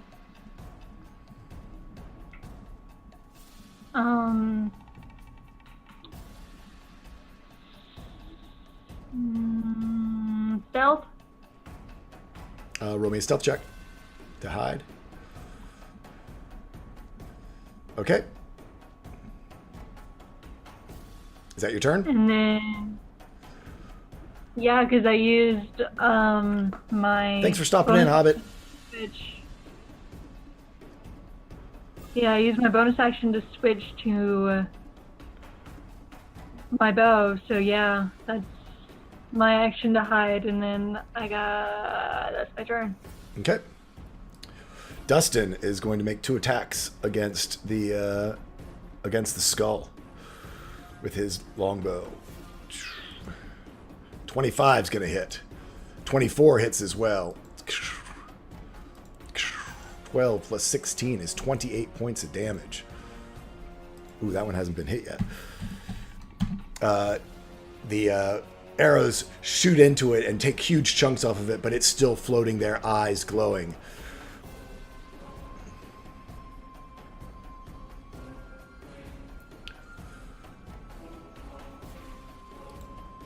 Iskrin.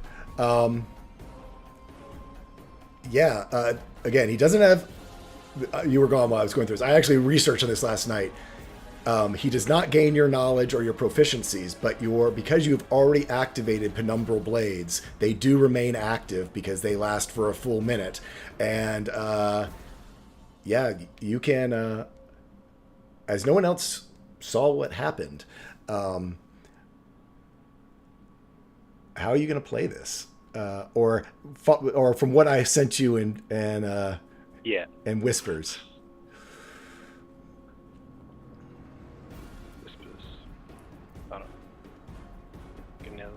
Second. So, as Iskrin comes back in,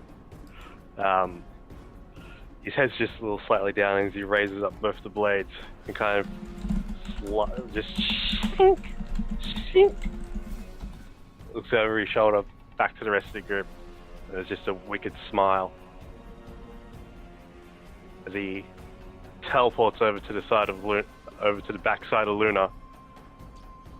In the air and just drops in a spinning slash on top of her. Okay, go ahead and give me those attacks using the Penumbral Blades. For the first one to be a nat 20. Can't use, I have to call that. Cool, thank you, sorry. I thought I was going to be like, oh cool, I think that's alright. Nope. But I live, you're dead. 14, Nope. I believe, misses. he's not used to these. 18, though, I believe, hits. So he gets one more. And 21 hits, so it does 9 you do 9 slashing points of damage onto Luna. And as he's coming on, slashing down his back, he then looks up at her and just goes, My. This is a wonderful turn of events, isn't it? And remind me... Ooh, the D20 didn't hit. so that he does not disappear back into the other plane. Boy, that would have been ugly, guys, if he was going to pop out every time and y'all couldn't get to him. And then it's just like, huh? Oh, that blink. I've seen many a player get burned by the blink. Oh yeah, blink and you'll miss it. Yep. Iska, you're up. You're distracted still. So that affects attacks and Just abilities? attacks. Okay. Isn't but- he possessing? Oh, he's a possessing. Yeah, sorry. Yeah, it goes away. Cool. Well, seeing Iskrin blink back just to attack Luna, Iska will rush forward if I use the cursor instead of the ruler here. And hasn't worked in the past. The 2 times she's done it, maybe it'll work now. She is going to play something she learned by watching Florian. She's going to cast Hold Person and try to prevent Iskrin from attacking anymore. So I need Nice. I believe a Wisdom saving throw. It is a wisdom saving throw. I gotta see whether that's the ghost or whether it's the ghost wisdom or whether it's his wisdom. It would use, I think it uses the ghost mental score and the body's physical score. Let's see. Sort of like how Wild Shape works. Yeah. Yeah, makes sense. Yeah. That's how I ran it. It retains its alignment, wisdom, charisma, and immunity to being charmed or frightened. Okay. So yeah, it's my this damn it. Shit. Oh, a 19. On a 19. Once again, Iska fails. But You're still a star, baby. having nothing else to do, she just like sighs frustratedly and just yells to Luna, you know what? Just go for it this time. I'm not stopping you. I was And going to Bardic say, this is Inspiration- Luna's dream come true. Bardic Inspiration Yes! to Luna.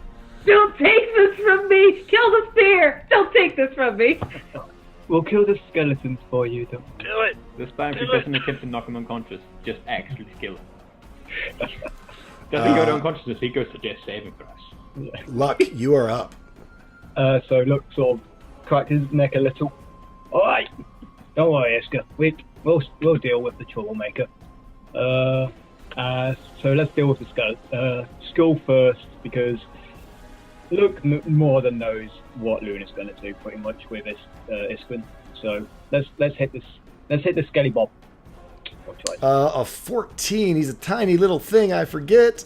It just hits. Oh, let's take some 13. Oh, that's fine. Tell me how you smash that thing with your pick.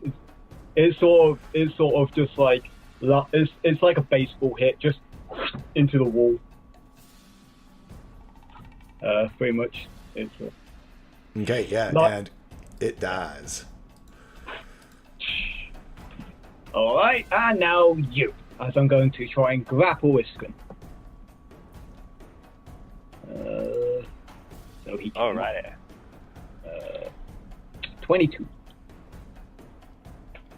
On the same, it remains the same as it was before. Nothing happens. Yep. So you guys are struggling. Nah. Just elbows out. Just, Nah. Luna, looking, having been beaten pretty heartily and showing her wounds. Luna, you catch out of the corner of your eye a shadow moving from out of the darkness. I'll take this one. From back this area here. Excellent. These things, but okay. definitely gonna take this out from you. As Landon comes running out and says, "Don't you touch her," with a club, and whacks Iskrin. I'm so proud of him. Oh, he's going to beat him up. Ooh, does I a can't 17 wait hit? to kill him. 17 does hit. And it hits you for 5 bludgeoning. But My elven face. as it makes contact, Luna, you see a golden light surround the club. Is he And- about the divine smite, Mother Chucker? Where'd he go? Oh, Iska's on top of him. Oh, please say he's about to get divine smite. This can get divine smite is a beautiful image. Did you make a little baby Pally? You made it Literally, into a level. you see Barnabas get knocked out. No! Oh, Iskra. I mean, yay! Well, Eh. that's a Padlin. And So who has to re-roll their con saves? We all do. No, I'm Landon, good. who's now right Oh, wait, next no. to a wait ghost. for it. That's Oh, really? Oh wait, that still says bludgeoning, not radiant. Oh, you're right. It should have been radiant. Aw. I didn't set it up right. Damn it. Well, anyway. The power of my god compel you. You see Barnabas sort of dissipate and then waft over to a small set of tools that sits over here on the side. And suddenly it becomes silent within here as combat comes to a close.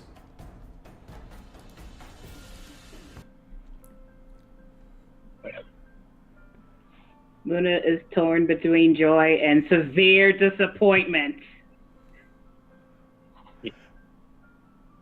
I imagine like one of Lars' blades is just straight up on top, waiting to come slashing down. And it's just staring at Luna.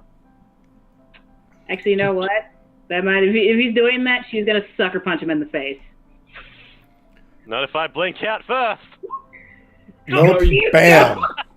Burned by the blink.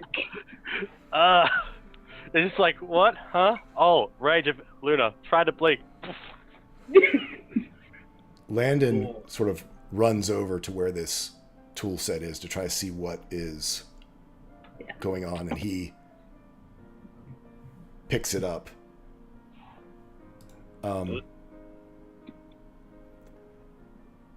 As he goes to touch it, Luna,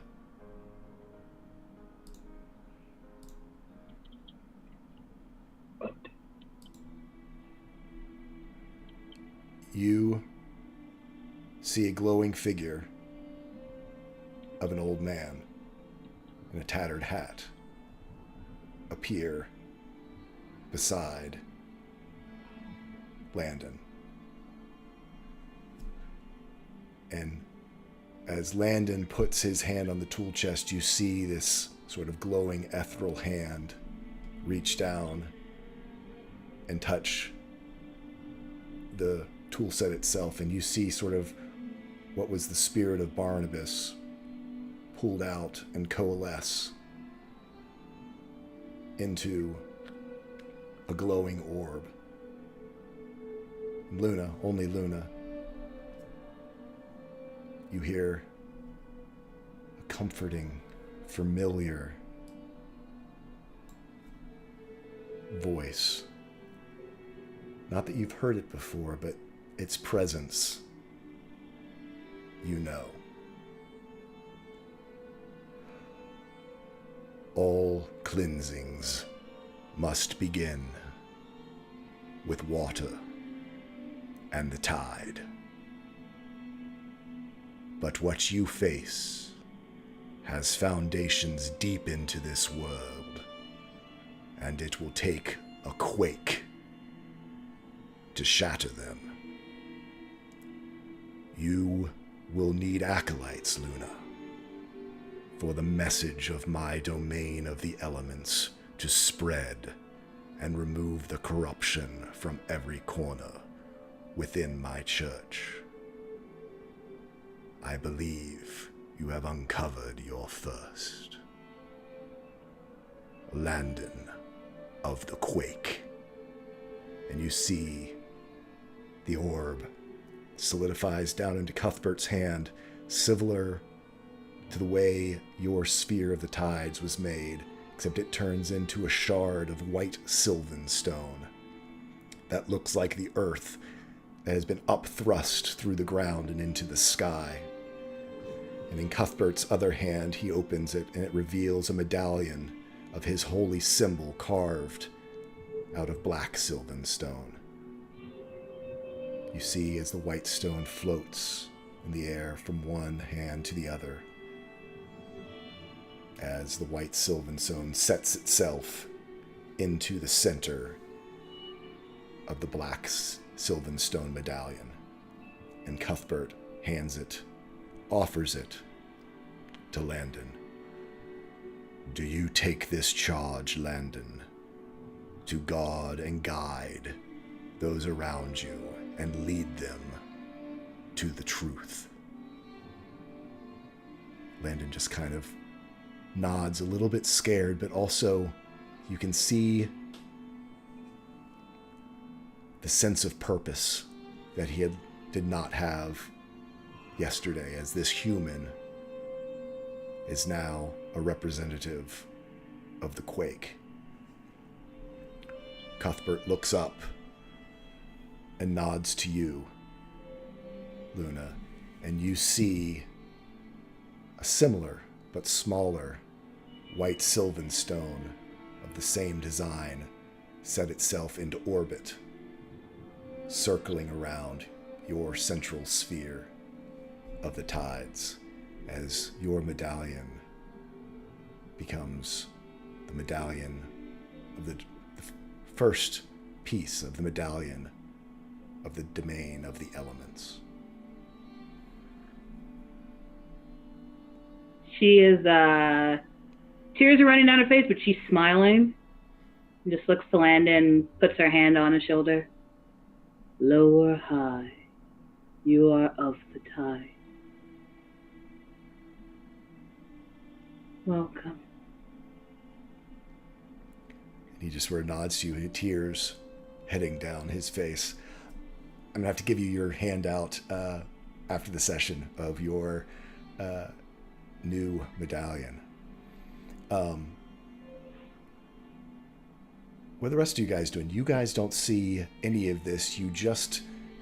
Seems as though maybe Landon picked up something from out of the tool chest. Celia, from where you are, something catches your eye. Sitting next to the pedestal that the statue is on. And it's frickin' dice. Thanks to a generous donation, you find a set of boots of elven kind. Yes! Oh my gosh! True roll. You've Look only at been that begging happiness. for a set since like day one of the campaign. Look You at that rolled 'em. happiness. Look at that happiness. See, chat, you bring happiness to our vogue.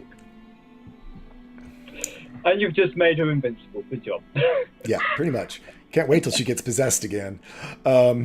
She's going to disappear, and we are all going to be assassinated if she ever gets possessed again. And what are the rest of you guys up to? Is Luck still young? Luck is still young. Celia, you don't know it, but she is old. I feel Quite Older. Yeah, I was gonna say, as in an elf, Elven she's world- not old. in Elven world, she's still like a teenager. You said, It's like a week has passed for her. so you said he's like in his 20s now, so... You lost half your age. Wow, 50%, so subtract 50% of your current age. So yes. Yeah, So you're like his scar. 22, 23. Celia went Yeah. from a tween, Oh, yeah. a tween to a teen. Question then, is his scar more recent? Because it would be a lot less faded now. That's true. Yeah. So I guess it's got deeper cuts and all that. Yeah, Iskrin, you see around you, again, now that the combat has come to an end, these strands thousands of them like a web all converge, stretching from the walls to this white sylvan stone statue that is in front of you as you find yourself again in control of yourself. I'm gonna, after I gain control and realizing what's going on with Luna, I join Lyle back together and dismiss the spell. And I just look over to Luck and just see his life weave has like kind of rewinded a bit, hasn't it? Yeah. And like just seeing this one, just what's the word? I don't know. I just feel better. Like things don't creak. Yeah, it's not like there's any mirrors in here. So at this point, you might not fully realize what all's happened, but certainly the faces of everyone else might show it. Well, Ivan, what are you looking at? You've your weave, your life weave yourself. It's Oh, am I going to die? No, you got a lot longer to go than that. Oh, Luck. Well, you're younger now. You're You were. Well, I know I'm a young man at heart. I cast prestidigitation and create a mirror image of what Luck is right now for him, and just. You could create a small mirror.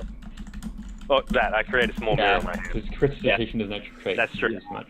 Yeah, just make a crystal orb and put it up to his face. You're young at heart, and now you're young in body. Luck, that's you now. I've missed this face. This is the face. This is the face that got me married. Yeah. Don't worry, buddy. I've missed many faces as well. I'm going to look up towards the statue. Yeah. Well, while this is happening, Kel he missed a lot of this because he was paralyzed on his back and is like still kind of on hyper alert because it was combat, you know. And so he's still a spider.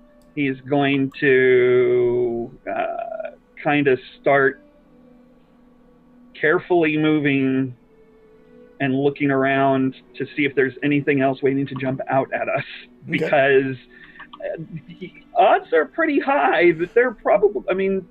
Well, yeah, and that's the thing is, your alert sense is off the charts. Everything is telling you things are watching, there's life and movement kind of all around you.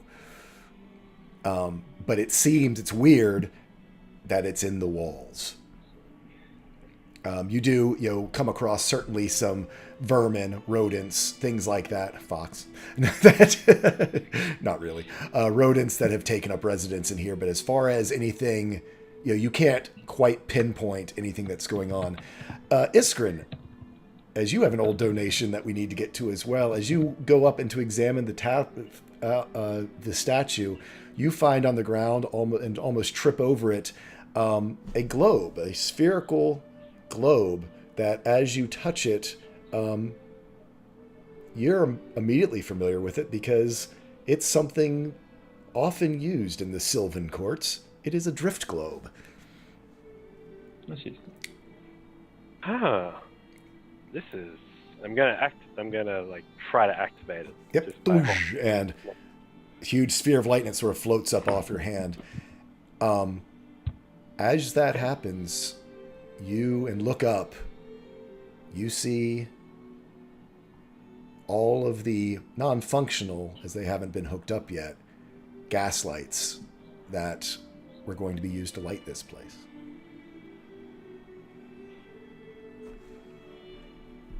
These gas lights. And I'm just going to look at them.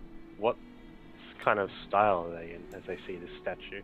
They are, interestingly enough, in a sort of mixture of Sylvan and technology. You had seen some of these in the Gateway, but now that they're here and they're much more ornamental in nature and not so just functional as they were in the Gateway, you definitely something's familiar about them.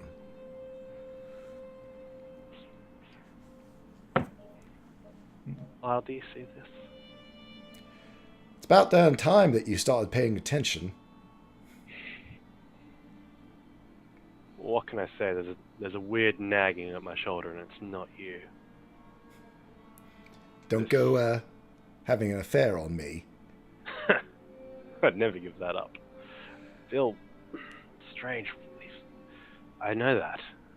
Yes, you do. I know this sylvan texture. Put it together now. Use your words.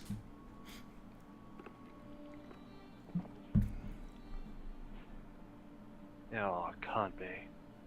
Of course it can. Can't be. I look over towards Volturian.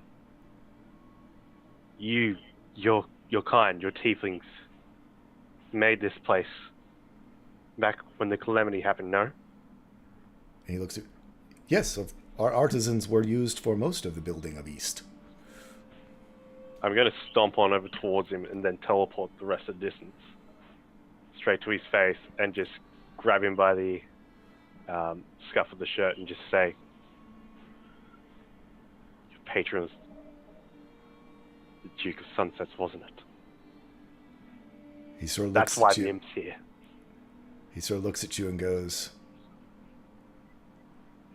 He's almost like he doesn't want to say yes, but now that you've confirmed it, he wouldn't have told you, but having said it, he just sort of nods. The Sunset City. He is known for a twist of a tale. The arts. Putting on a show. I know that. I should know that. Why don't I know that? Innovation. These are all things we learned through our warlocks and their communion with the Duke of Sunset. Yeah, I'll let him go. Just take a couple of steps back from him.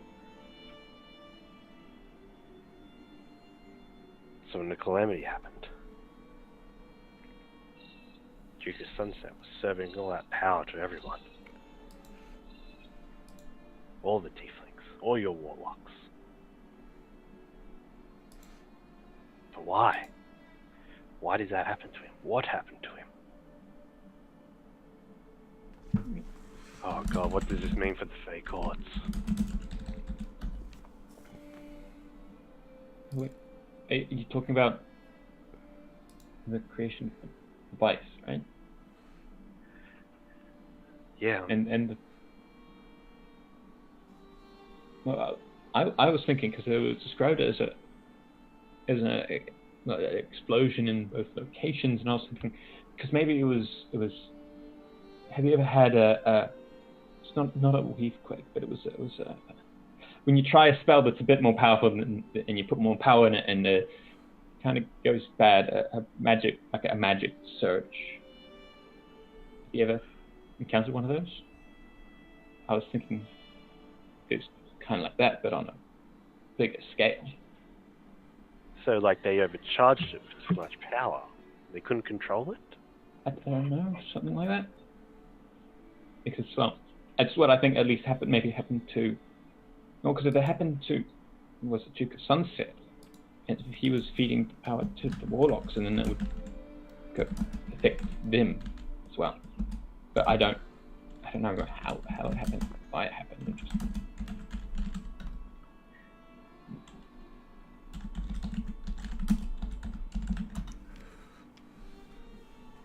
I don't even know who the Duke of Sunset is. I mean, I think I know you mentioned it before. The relation to my patron, the Frostbridge, creator of the Spheres. It's weird. Duke of Sunset, like this place is weird in itself, especially being in East. West was different. This feels like complete polar opposites, like a magnet circuit. Do you understand what that is? I know what a magnet is. Are you talking about like a magic circuit? Because those are part of like rituals and stuff. In this regard as well, that could work. Wait. Huh. In this area, I don't know for how long for, the Weave of Order takes primary control from West, Sojourn Crossings, basically on the other side of the Vice. It's nature that's dominant. For magic circuits to go back and forth, it one from nature to order for the circuit to begin bouncing back. Something must have happened to that circuit. Was that circuit blown? Was that the calamity? They cut through the Vice. They cut the circuit. They went straight through the Vice. The trees that they absorb magic, they would have been the point that would have kept the order and the nature separate. And then it all comes together like a flood. Exactly. In the center, the maelstrom. And they had nothing. Huh. They had nothing to looking at Kel and gestures out of his hand. Nothing to anchor themselves down. You're not seeing Kel. Kel isn't there. He looks around for No. Kel. Kel's on the door. Like, he looks around for Kel, and he's just like, "Oop." Or, like Kel, they had no anchor. They had nothing to support themselves.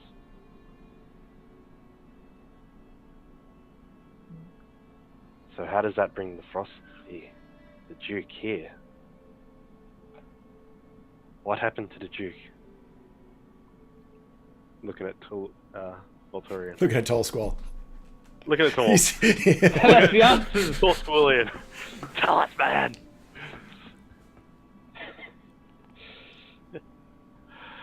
I mean, it makes sense. Hmm. So wait, you were looking at Valturian, you were saying? Yeah. Yeah.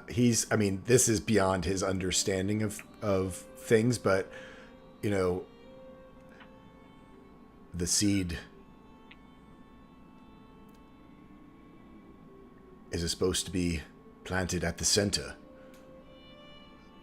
It's a seed, I can only assume, for a tree. Could it possibly... And he smiles because everything is said. Heal the breach. Stop that unrestrained flow of Restore order in nature. Restore the magic circle. Or I don't know how it forms. Restore the Weald to back the way it was. At least So- with the first tree. It will reconnect. It will reconnect everything. That sounds like it'll work.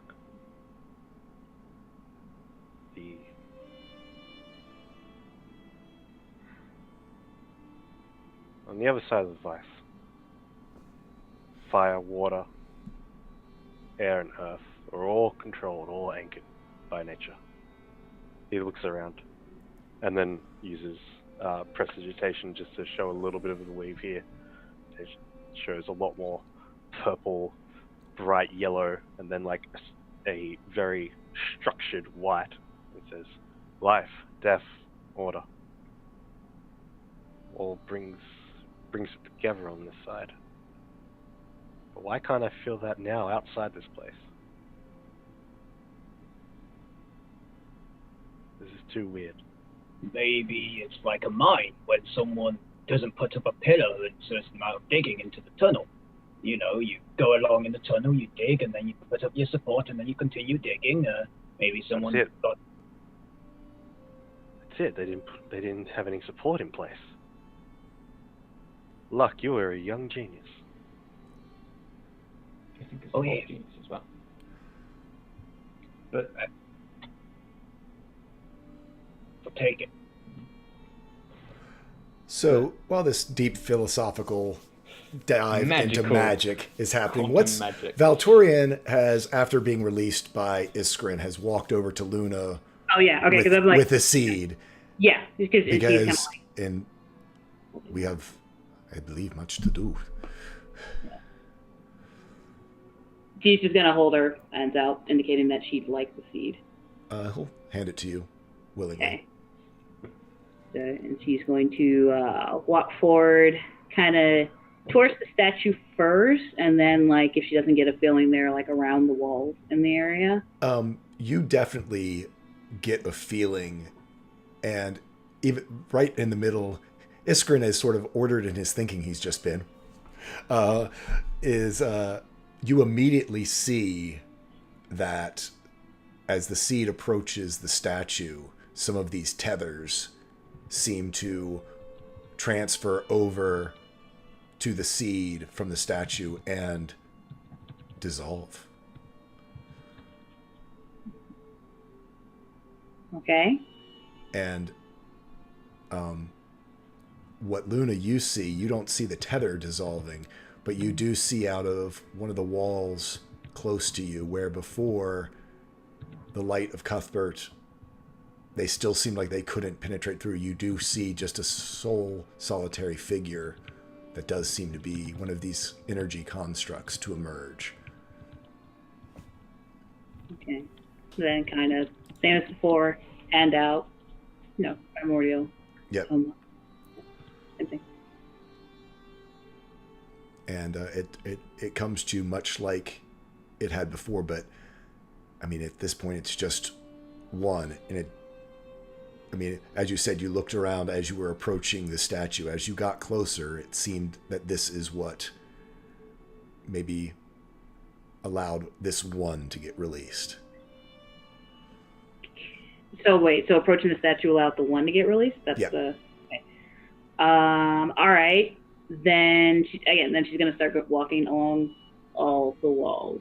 Just start walking. As you start to walk against walls, you do pass by Iskrin. You see the tethers that were attached to the seed seem to jump back onto the statue as though, and now, Luna, you're not seeing anything come from the walls. Okay, all right, she's gonna go back to the statue. And put her hand right up against it, like one hand on the one hand on the As you put your hand against it, it is like an overwhelming electric shock, that feeling of suffocation that you got before, but it's, for you, there is almost that comfort of the embrace of water, but you know, it's, for you, it's like sinking deeper and deeper and deeper, and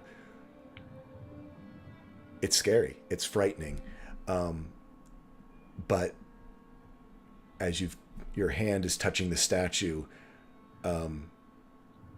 Iskrin, you see thousands of these tethers break, hundreds of them. There are thousands that need to break, and Luna, from all around, you start to see these figures coming from the wall. I need you to make a Constitution saving throw. Okay. And One. another. Do I have to make 100 of these? No. Okay. Oh. I need you to take a point of exhaustion. There. And another. Constitution.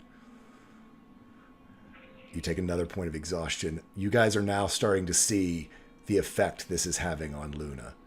Actually, I think she only takes one because the You do? defense is Yep, you bad. had one protection from the rejuvenation spell. You are right. So the first one you don't take, but the second one you do.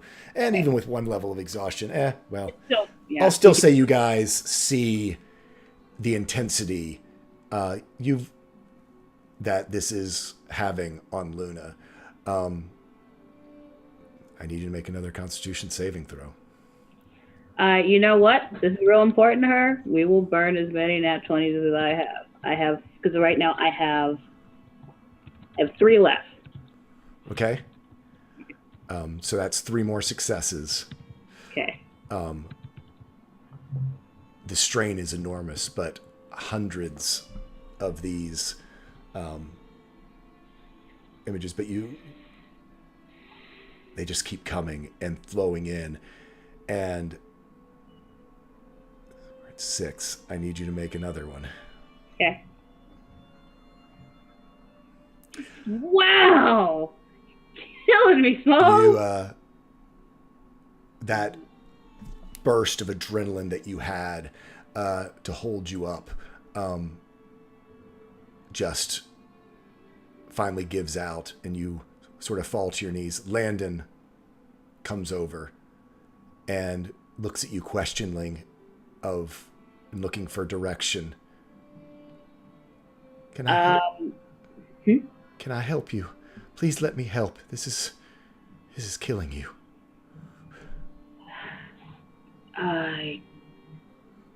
She's gonna look. She's very tired, obviously, but she's gonna look and ask him, place your hand on the seed again. He does, and you see that look that you saw in the other Genasi come over him, and you see his medallion, which is now he's placed around his neck, shine bright.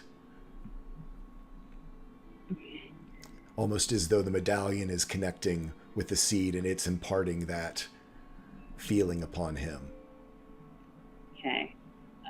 She's going to indicate, having, hand the seed over to him. She's going to keep a hand on it. Okay. And hand on the statue. Like, she's very tired, but she's still, it's like, she's not dead. So she's Oh, yeah, going... no, you have 3 levels of exhaustion. Yeah.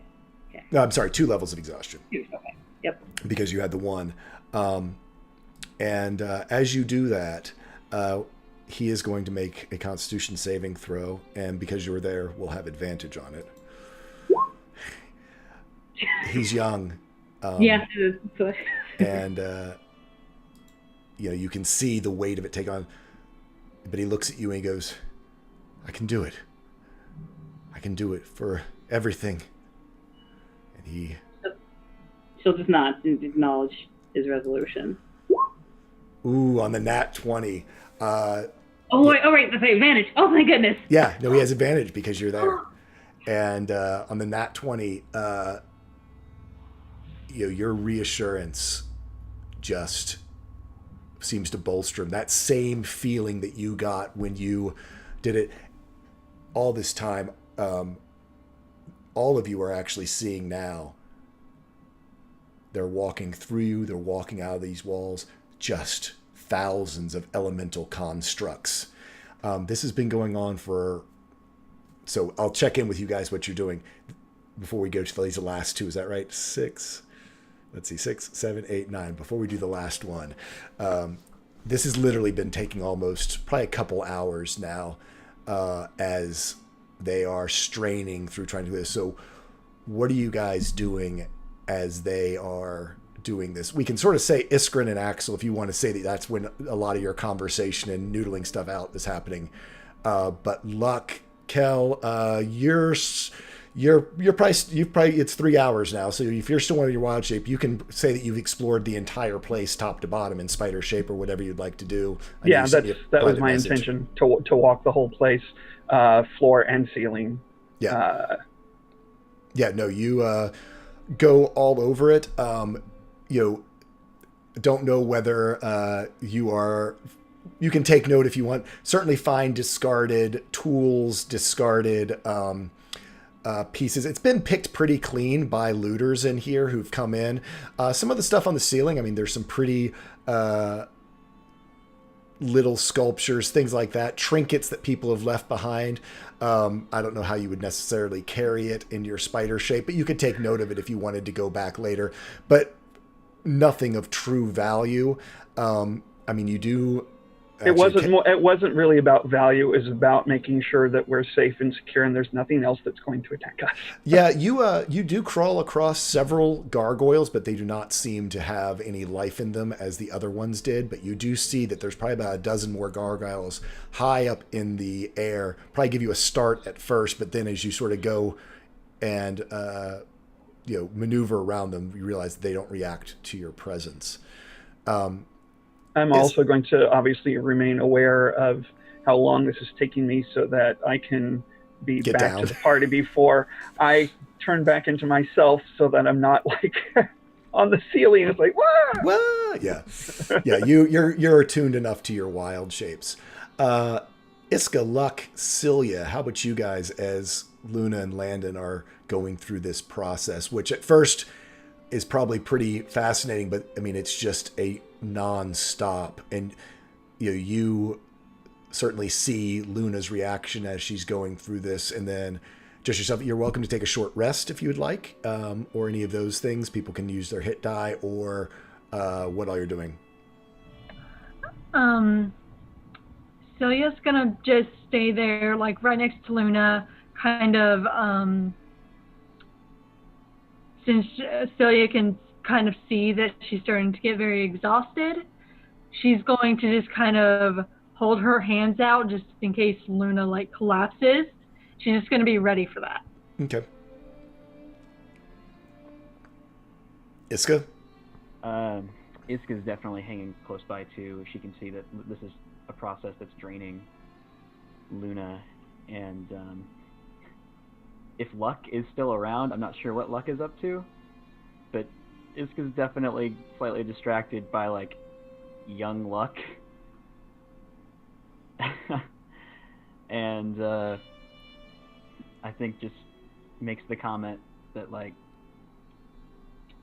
I can't get a beat on you, Luck. You've changed so much in the short time I've known you. I mean, I like this a little bit better than the horns. I think this is a good look. Just as a note, you are still big. It's not like you revert back to your pre-ring size or stuff. You are de-aged from your new form.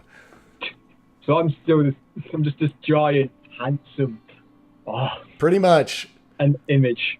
Dude, I was thinking that you were going to go to 60. I was like, super old look or super, I don't know. Either way, it was going to be fun. So it's just like, you just like sort of, it's like, time is a strange thing, really. Let's not think of it as a linear thing anymore, but then a circular thing. That will make more sense in my brain until I figure out what's happened to it. Didn't Luck not believe in the no-think zone? Because I've never heard you talk like this before. I don't know. Normally when the world is working and people are doing stuff to the world and they understand it, I like to be in the no-think zone. But in fairness here, I did just lose 20 years off it. I think. It feels like it. I feel amazing.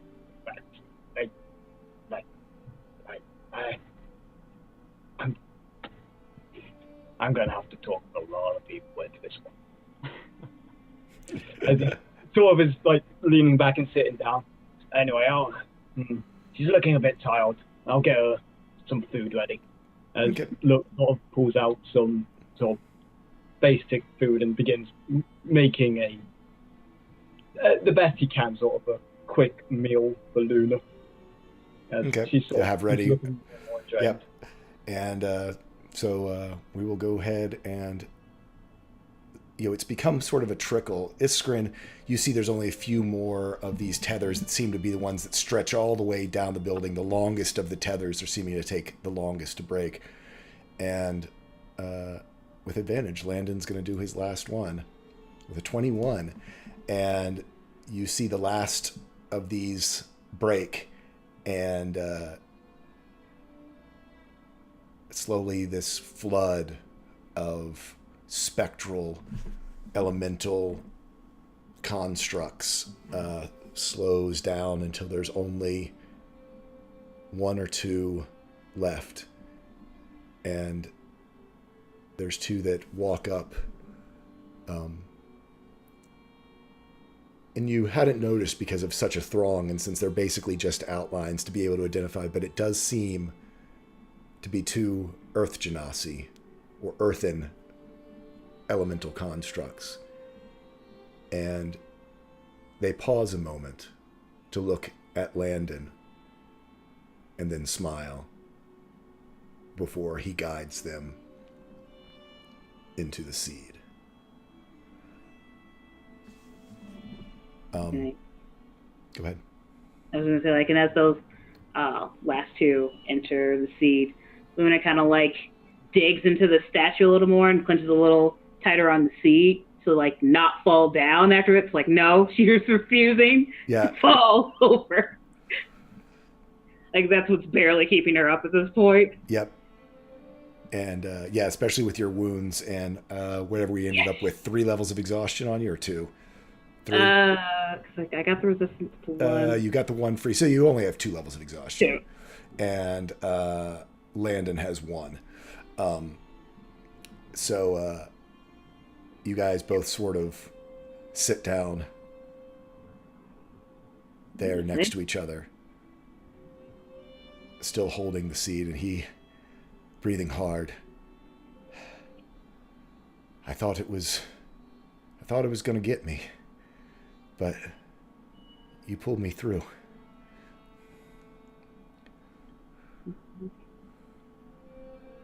We are joined by the tide. We support one another. Yeah. So. And about that time, you guys see as through a lot of the glass block around you, it seems as though the light is brightening, and the sun starts to come up sort of through the glass block of this space.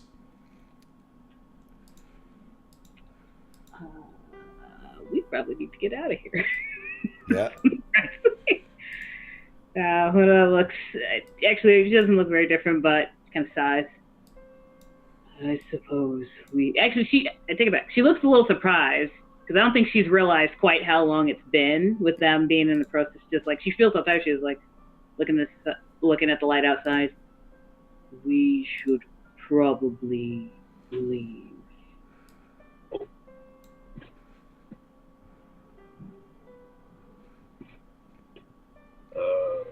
Kel goes over to help her, seeing how help them both, really, since they're both kind of propping each other up, I'm presuming at this point.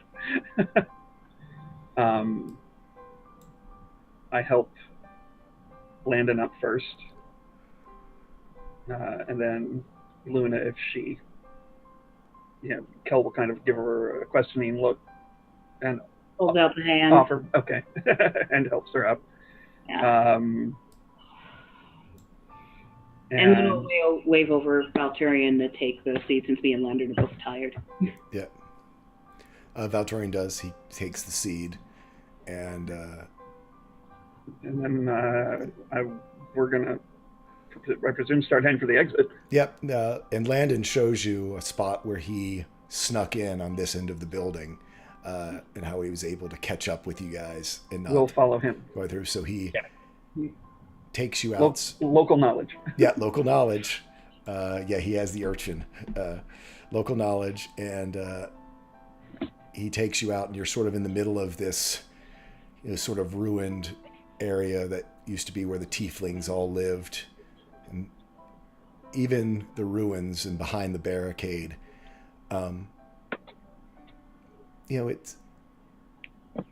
It's funny how sunrise can make things look a little different. Iskrin, as you walk out, there's still just some sort of something nagging at the back of your neck, almost like the hairs on the back of your neck are sticking up. And you can't quite decide what it is. What is it that you're forgetting? And it's almost with a start, you remember chaos. And at that moment, you hear something in the sky above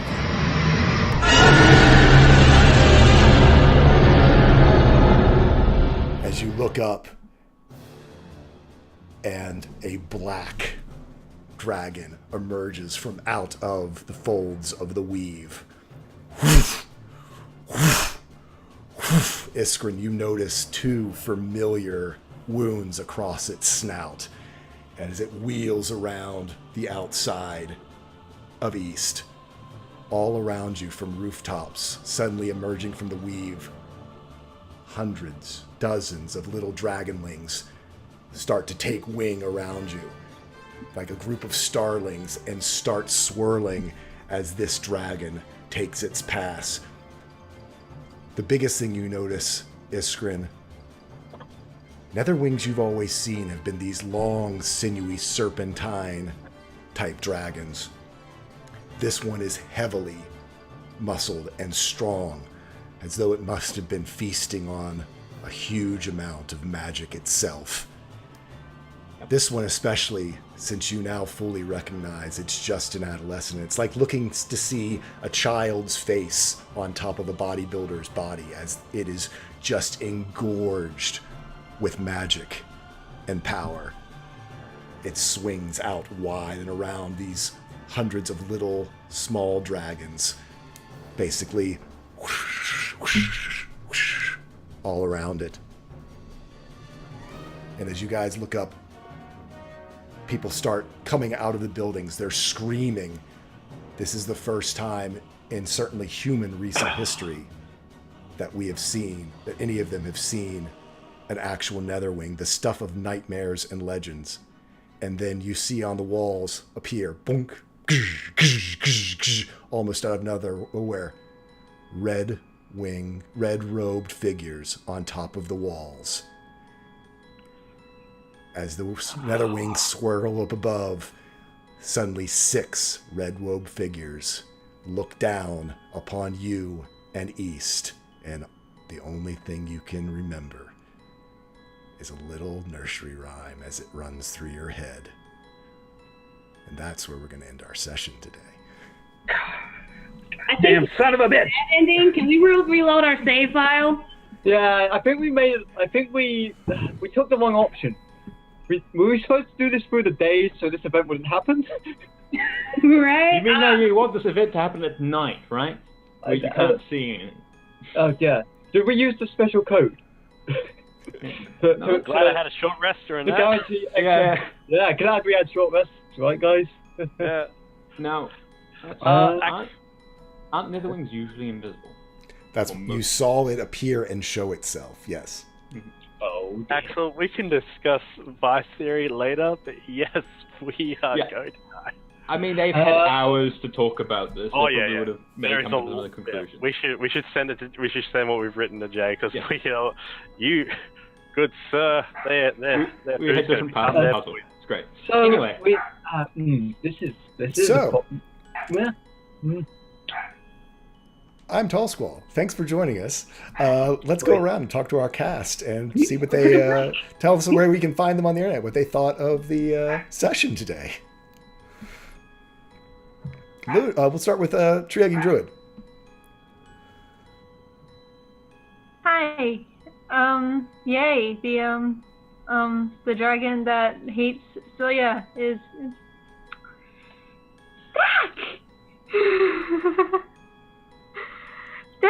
back. That's gonna be fun. You can go follow me on Twitter. I don't really ever tweet things, but I retweet when people are streaming D&D. So if you want to know when people are streaming D&D, follow me. I'll post the link in the chat. Dragons or cats? Hello everyone, I am Dragons and Cats, and what a mystery we have uncovered. Oh, if only we had time to update that would have been so juicy. But yes, bring it on. consort that has been gorging themselves on mystical weave energy from the vice, I can't use my blades. Damn it. Oh well. I'm gonna give this a red hot crack next week, and I'm Dragons That Catch You. Catch me here. You can also catch me on my channel playing Dragons Brew D&D, a 5th edition charity game where the dramatic players are being all dramatic and killing dragons and stuff. It's good fun. You can catch me over there. You can also catch me on Twitter, and I'll send links in the Chatteroonie. Illy, love you all. Let's Thank you jump all. to Tunarth. Oh, okay. Well, I'm Tunarth here in chat. I'm Colin65 on Twitter, although I don't do much but retweet this and the other things I am in, which is this that you've just finished watching. Tune in next week for the final episode of The Vice. Next Since week's we when walked kill Emma. out of one TPK into another one, we'll be here presumably tomorrow morning, 8 a.m. Eastern. Actually, we will not, because We I'm going to the Ren won't Fair. Woo! Be here, but normally we are for Dungeons and Coffees, but we won't tomorrow. Yep. And then tomorrow afternoon, Sunday afternoons, 2 p.m. Eastern on T. Fredrickson 80s channel, Esla the Power Within, where I play a very different character along with NNG9 and some other fine players, and Claudia's brother Dick. And also go to my YouTube playlist to hear the very creepy song of the Feeders and other music of the Vice. And yeah, yay for Cool. Netherwings and Red Robe people and not having rested and we're all tapped out. Yay. Good Guy Pie.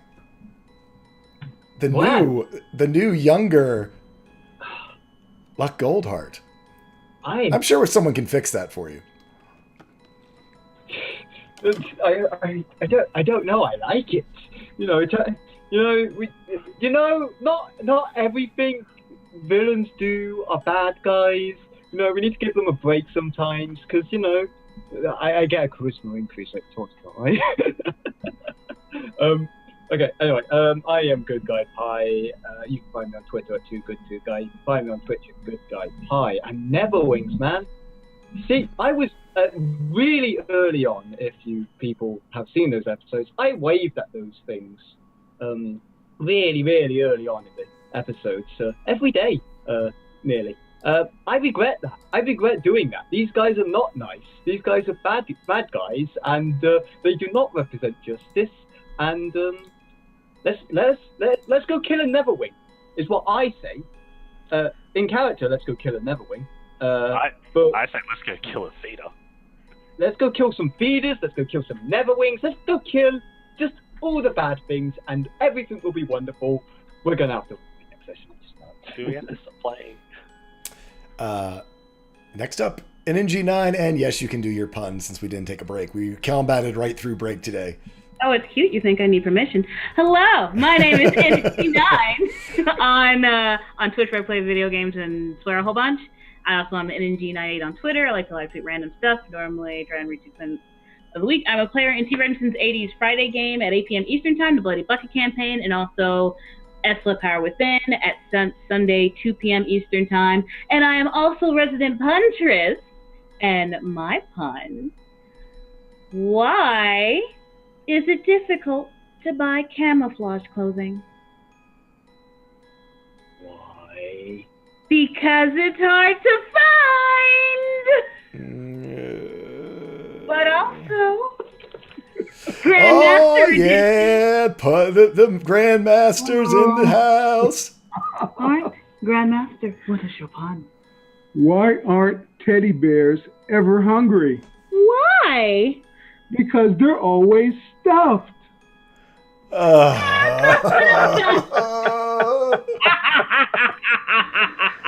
The apple doesn't fall far from the tree. No.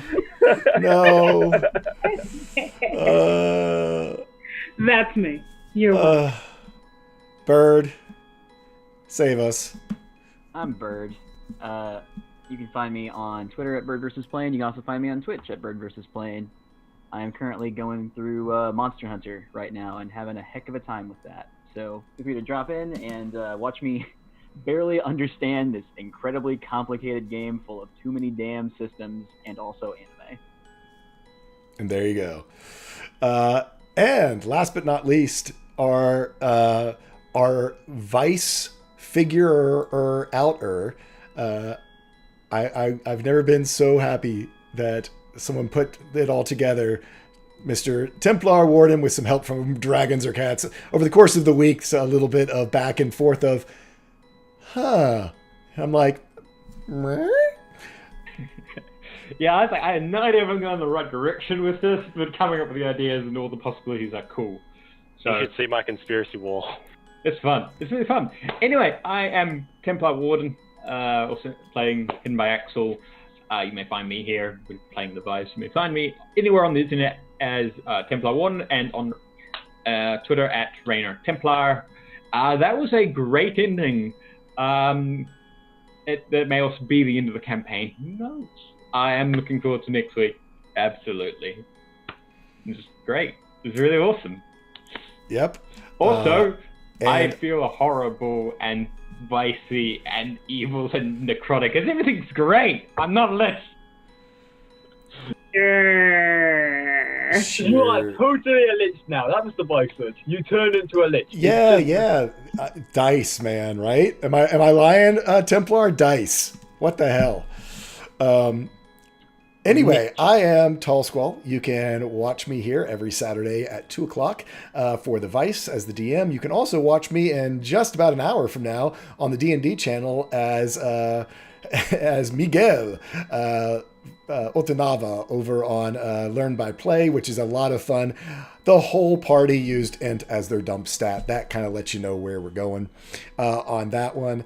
You can also hear me on Turncloaks, which usually drops on Mondays, and find me on Encounter Roleplay on Tuesdays for the Long March, where things are getting really confusing and crazy and long campaign, deep lore. Now I understand being on the player side of the what?